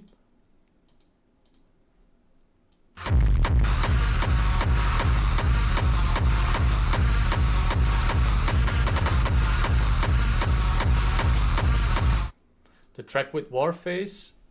I don't know if you can hear it in the stream. Yeah, you can hear it in the stream. That is the trick. They do it, but they work a few hours on it, and that's what you get. You get this sound. So just do what I did and just touch the knobs until it sounds good, and you get the same thing. So do you guys like it? I hope you do. So I think because we're almost going 2 hours now, I'm gonna go to the final part, and it's basically the arrangement. So we're gonna go to the arrangement part now. So my tip for arrangement is basically always the same. I do it for all my tracks. You go kick, kick perk 2, kick right. So kick first, kick percussion 2, kick right. You go for the break. You go for the first drop. Again, perk 2 right, break 2, full drop 2 if needed, outro, perk 2 right. Super simple, and I'm going to show you exactly how I do it in my DAW, and this is going to make you make tracks super fast because you're going to put the blueprint out there instantly. So we're going to go back to the DAW. And we're gonna put this away like this. So let's say this is our final lead, you know? We made this, we're proud of ourselves. We made this, this is gonna be our drop.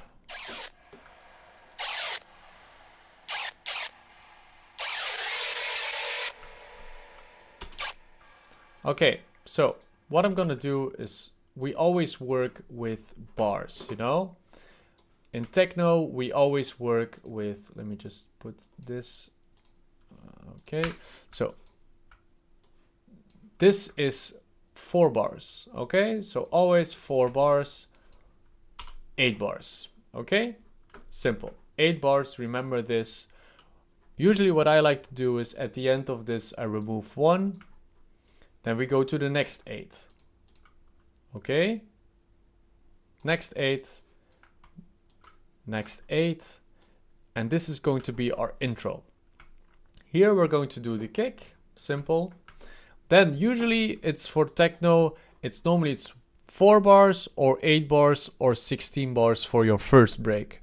I like to do 8 bars for my first break. So we're gonna go 8, and we're gonna do this again because we always work in 4 times 4, always. So next up we have this. Now is gonna be our second break. So for a second break, you can do 4 bars to introduce some new elements. So we can do 4 bars. 4 bars, the next break. And this is going to be our main drop. main drop, main drop, main drop. Then usually you can do another drop. I don't really like this. I like to do one drop and then a small break and then the outro. Then when we look here, the track is around 3 minutes. You can do a longer break and maybe do a silent intro of, let's say, 8 bars. And now the track is 4:11, which is usually these days a normal length of a track. If you want to do a second drop, let's say you want to do a second drop, then this is going to be the first drop, this is going to be the second drop, and then here you have an outro. These are the more classic techno lengths, and then you're around 4:52 minutes. I like to stick around this pattern. So now we have this for the arrangement, and now it's pretty easy. We know that this is going to be our drop. So this is going to go here. Let me just think. Okay, we have to do it like this. Boom, boom, boom. Here we're going to do the kick first. We're going to add a reverse kick, for example, like this.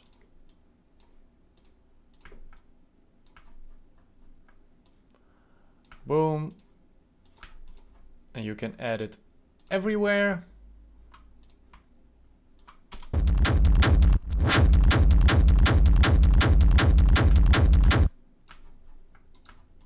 See how fast this is going? Add a new kick. You do it again.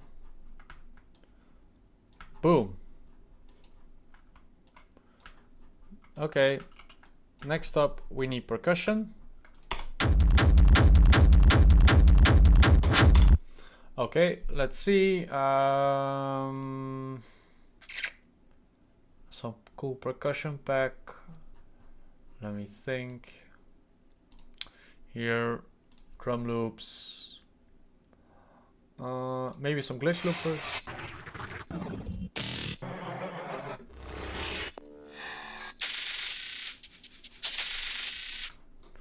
Cool. I'm gonna put this at 160. Again, if you're using a different DAW, please don't worry. It's just, again, the foundation, the principles. If you understand Ableton, it's gonna be easy to do this in Ableton. It's just the same principle in any DAW. So we're gonna add some percussion.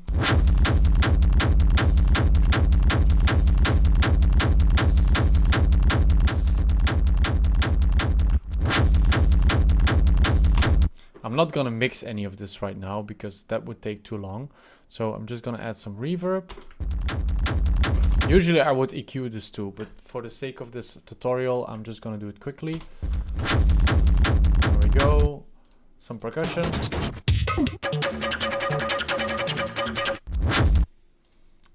Maybe some hats. Wait, hold on.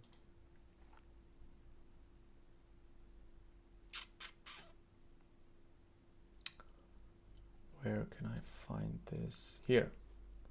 Open hats.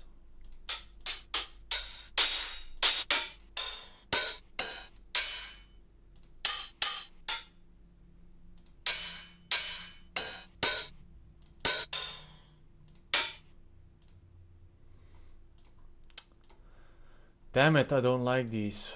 Okay, let me find.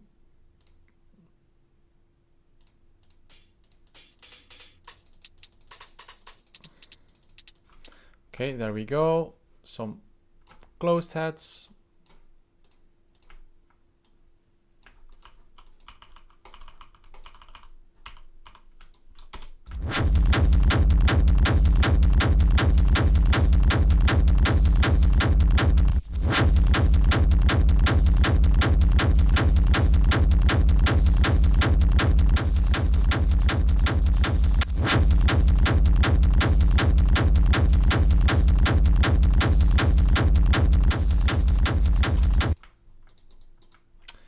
God damn it, I made a double here. Oh, these are all double. Fuck. Okay, I can fix this.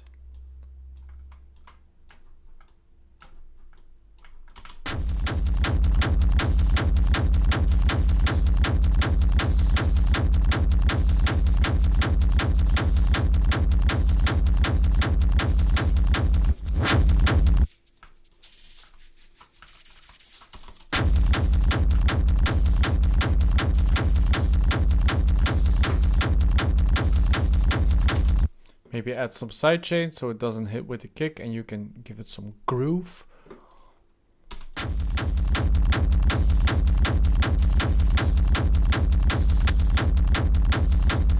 Move some of the high end.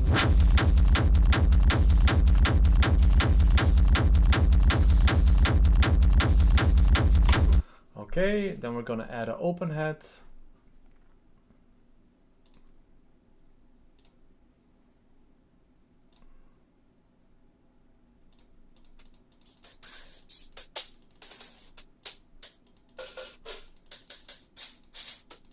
Okay, I'm gonna open Splice for a minute because I can't find any good open heads that I like right now. And don't worry if this goes too detailed, it's gonna be clear in a bit. There we go, easy Nicky Romero open head. Easy shit, there we go.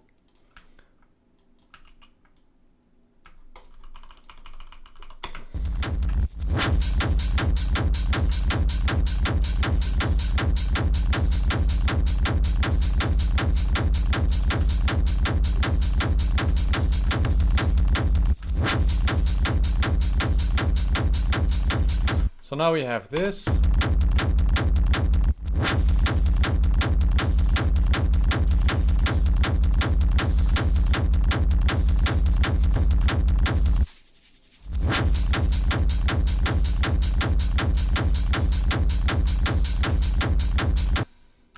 Done, we add it again. And we add another right.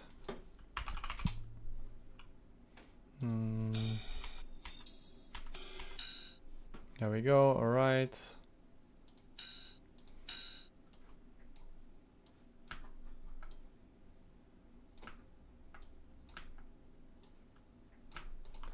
Voila, all right. Just for the last part. Boom. Okay, I'm so sorry, this right sound ass. There we go. Oh, damn. I never heard such a bad ride in my life. I don't know why I picked that one. Okay, wait, fuck. Okay, here. This one. There we go.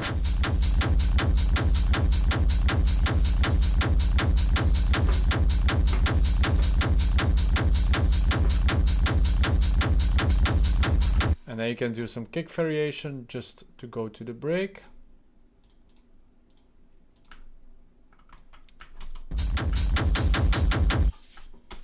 Boom, and you're at the break. What I like to do at the break is I like to add some cinematic breaks.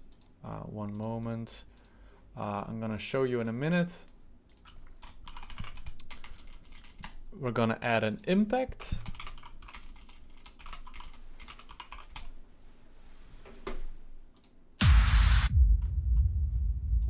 There we go.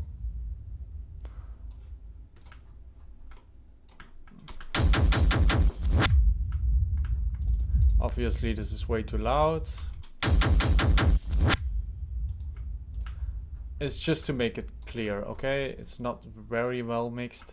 Then you can, for example, let's say you want to add a first glimpse of the drop. You can go to your drop. You can do this. Put some short plugs to it. Like this.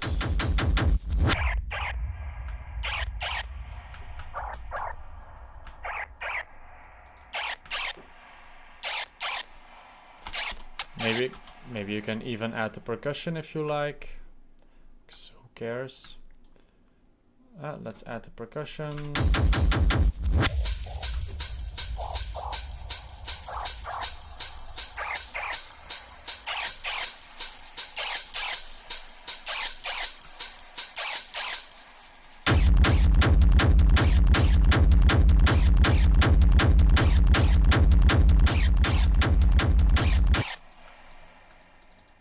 These are also double. I'm so sorry. Just one moment. I can hear it clipping, so that's why. Okay.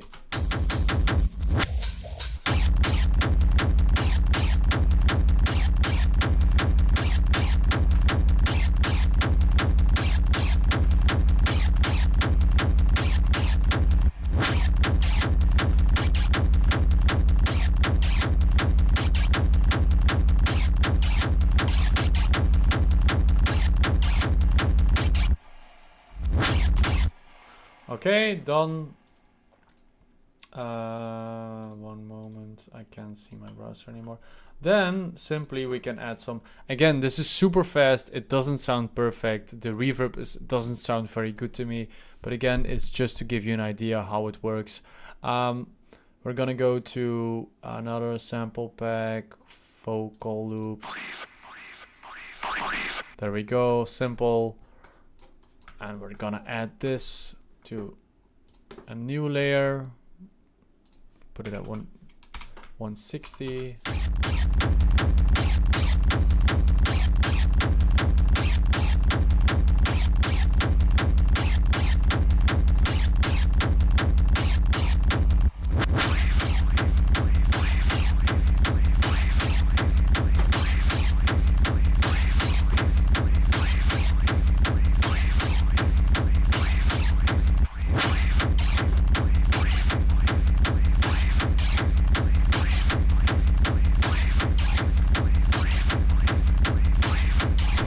Now you can do only the vocal.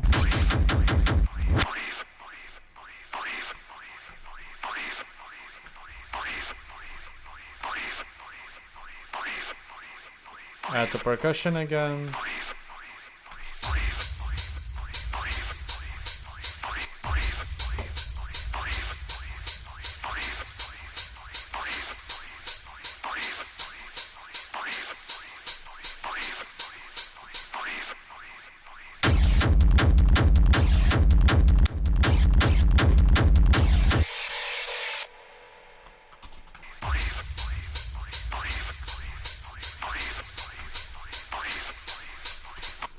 Here you can do an outro again with just a screech.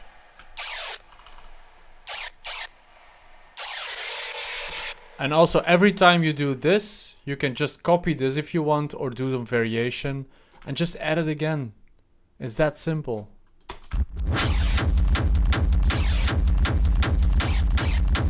See?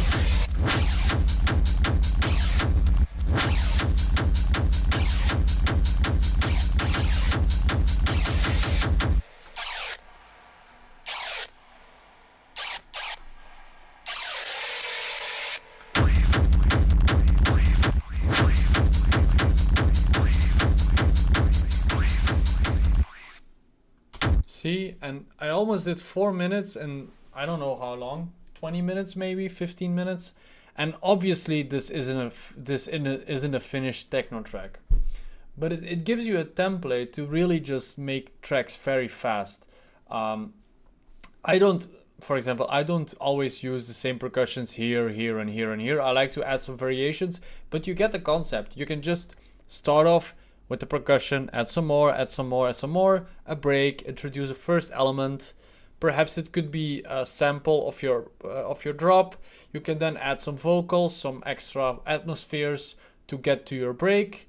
Introduce the full drop, for example, in your break. Go to the full drop. Put again like the percussion, the hats, the rides in the drop, all the way back to a small break. And then you can do an outro or some more vocals or a second drop. Once you put this template ready, like for example, if I want to make a track, I've got this in front of me. Obviously, I'm going to be much more creative right now because I have all of these elements where I can play with. These breaks I can do. Everything, it's going to just improve your workflow a lot more. And that is basically, I think, the last part that I wanted to cover. So I already did that. So I guess we're here to the last question round before we can end this stream. Was this last part helpful to you guys? I hope so.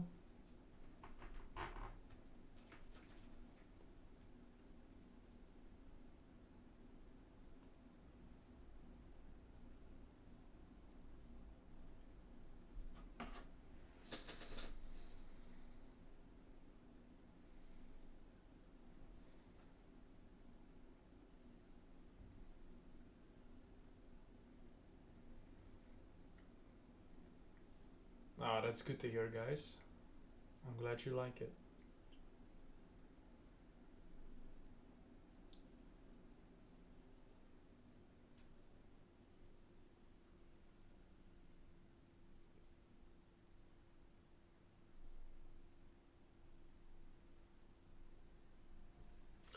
Do you make your own build-ups? Yeah, I do. The reason why I didn't really go into the breaks is because this requires so much time. And honestly, I always start with the drops and with the elements, and I do the breaks on the last part, because the breaks that it's really hard to do them fast. I was trying to give you like some inspiration on how to make a foundation for it, but breaks take some time if you want to do it well. Yeah, I will respond to your questions if you ask me one. Give us some vocal hints also if you can. I'm struggling finding new good vocals. Usually I just go on Splice. I also have a microphone so I can write them myself. And there is this cool website. I'm gonna link it here. Play HT, where you can upload. One moment. Upload a file. Someone talking. 30 seconds. And you can do text to speech AI with that voice. If you want vocals, that's a cool website.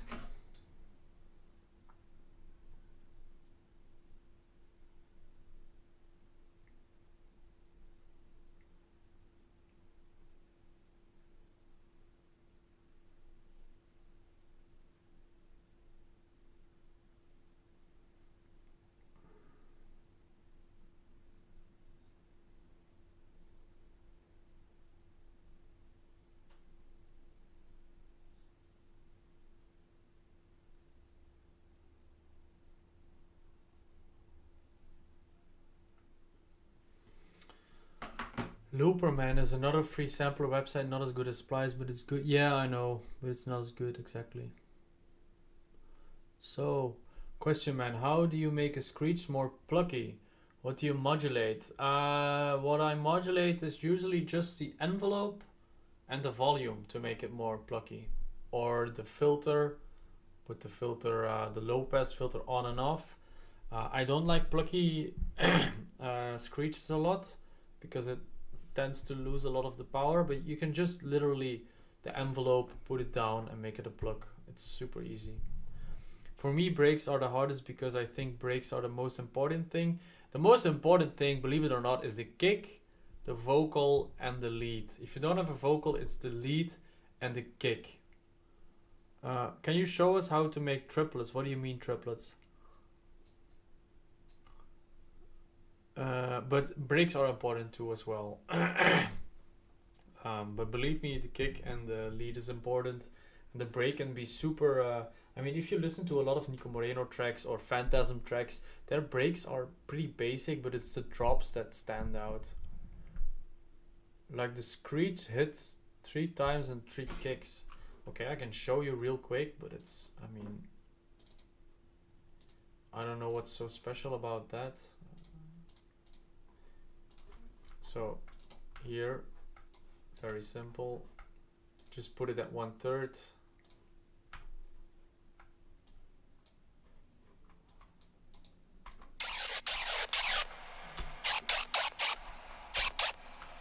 You mean like this?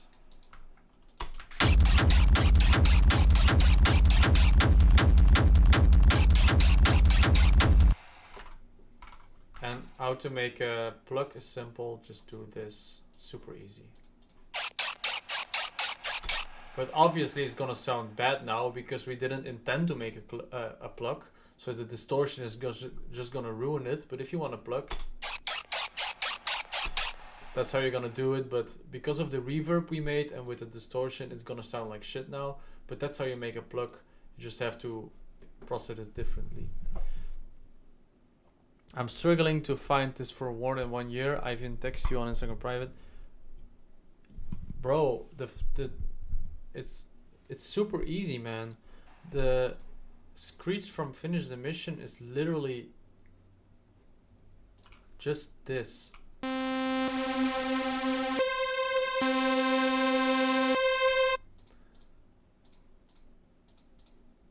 Put the big master tune, this.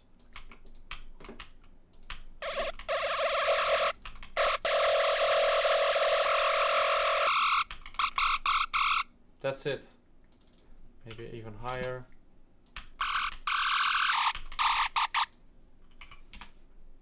reverb.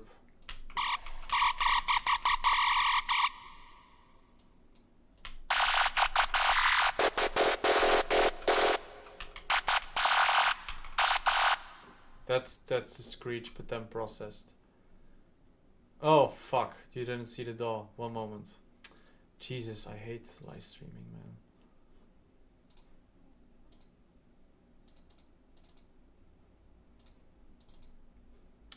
Oh man, it doesn't work anymore. But basically, it's just the detune, like I explained. I explained it literally in the live stream. Just put the master tune on an LFO and put the rate very fast and put the LFO, the master tune, around 4, and you get this effect. It's super easy. Got to go, thank you. And why is my live stream going dark? Okay, there we go. Got to go, thank you, and hope to catch you sometime at the club. Yeah, I hope to see you too. Can you record the beginning before uploading it? How to make a cake? Everything is gonna be recorded, man. It's gonna be easy. Do you have any tips for Serum? Using Serum is pretty easy to get the grips with it, but can you really do what you want like you did with the screech? Found out which effect will have which sound. That all comes down to experience, man. This is gonna give you a kick in the right direction, but in the end, it's gonna be you who has to do it. There are some tutorials out there. Zen World, full Serum tutorial. It's like 5 hours or something, and this is gonna explain everything. Is it okay if I prefer making all my drums and kick patterns in piano roll? It's really uncommon to do that, but it's possible. But 99% of the producers don't do this unless you make R&B. Where can we rewatch the stream after it ends? It's just gonna be available on this YouTube account, and I'm gonna also link it in my bio on Instagram. On the link, you can click on it, and then the live stream is going to be available. I can see that a lot of people are starting to leave, so I think we did a little over 2 hours, so I think we can maybe end the stream. I tried to answer some of the questions. Are you gonna stream every Monday? I'm never gonna stream again, probably. Or maybe again in a year or two. This was really stressful. I really worked super hard on this one because I really want to, educate a lot of people. I gave away a lot of my secrets because I want new people to make good music, that have the potential. And if you work hard with these tips, you can make amazing music. But no, if I have to do this every Monday, when am I going to produce myself? I'm happy that this is over, actually, because now I can focus back on producing. For the last weeks, I've been just focusing on what can I teach these guys. I just gave you guys like the screeches and stuff, but beforehand I was like thinking, okay, how can I explain this in an easy way? What is too hard to understand? How can I make sure that beginners and intermediates can understand this? So it's been a lot of preparation. So yeah, I'm gonna go to South America soon, Nacho. Of course, we're gonna dance. Boom, boom, boom.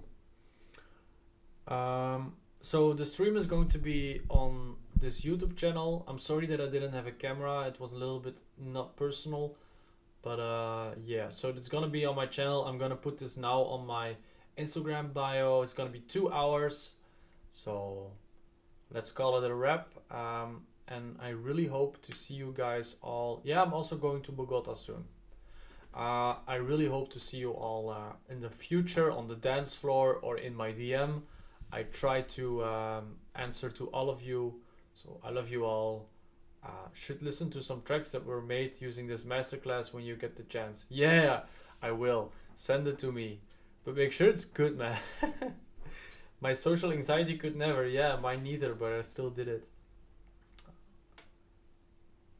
Okay. Architect, you can still watch the beginning. Don't worry.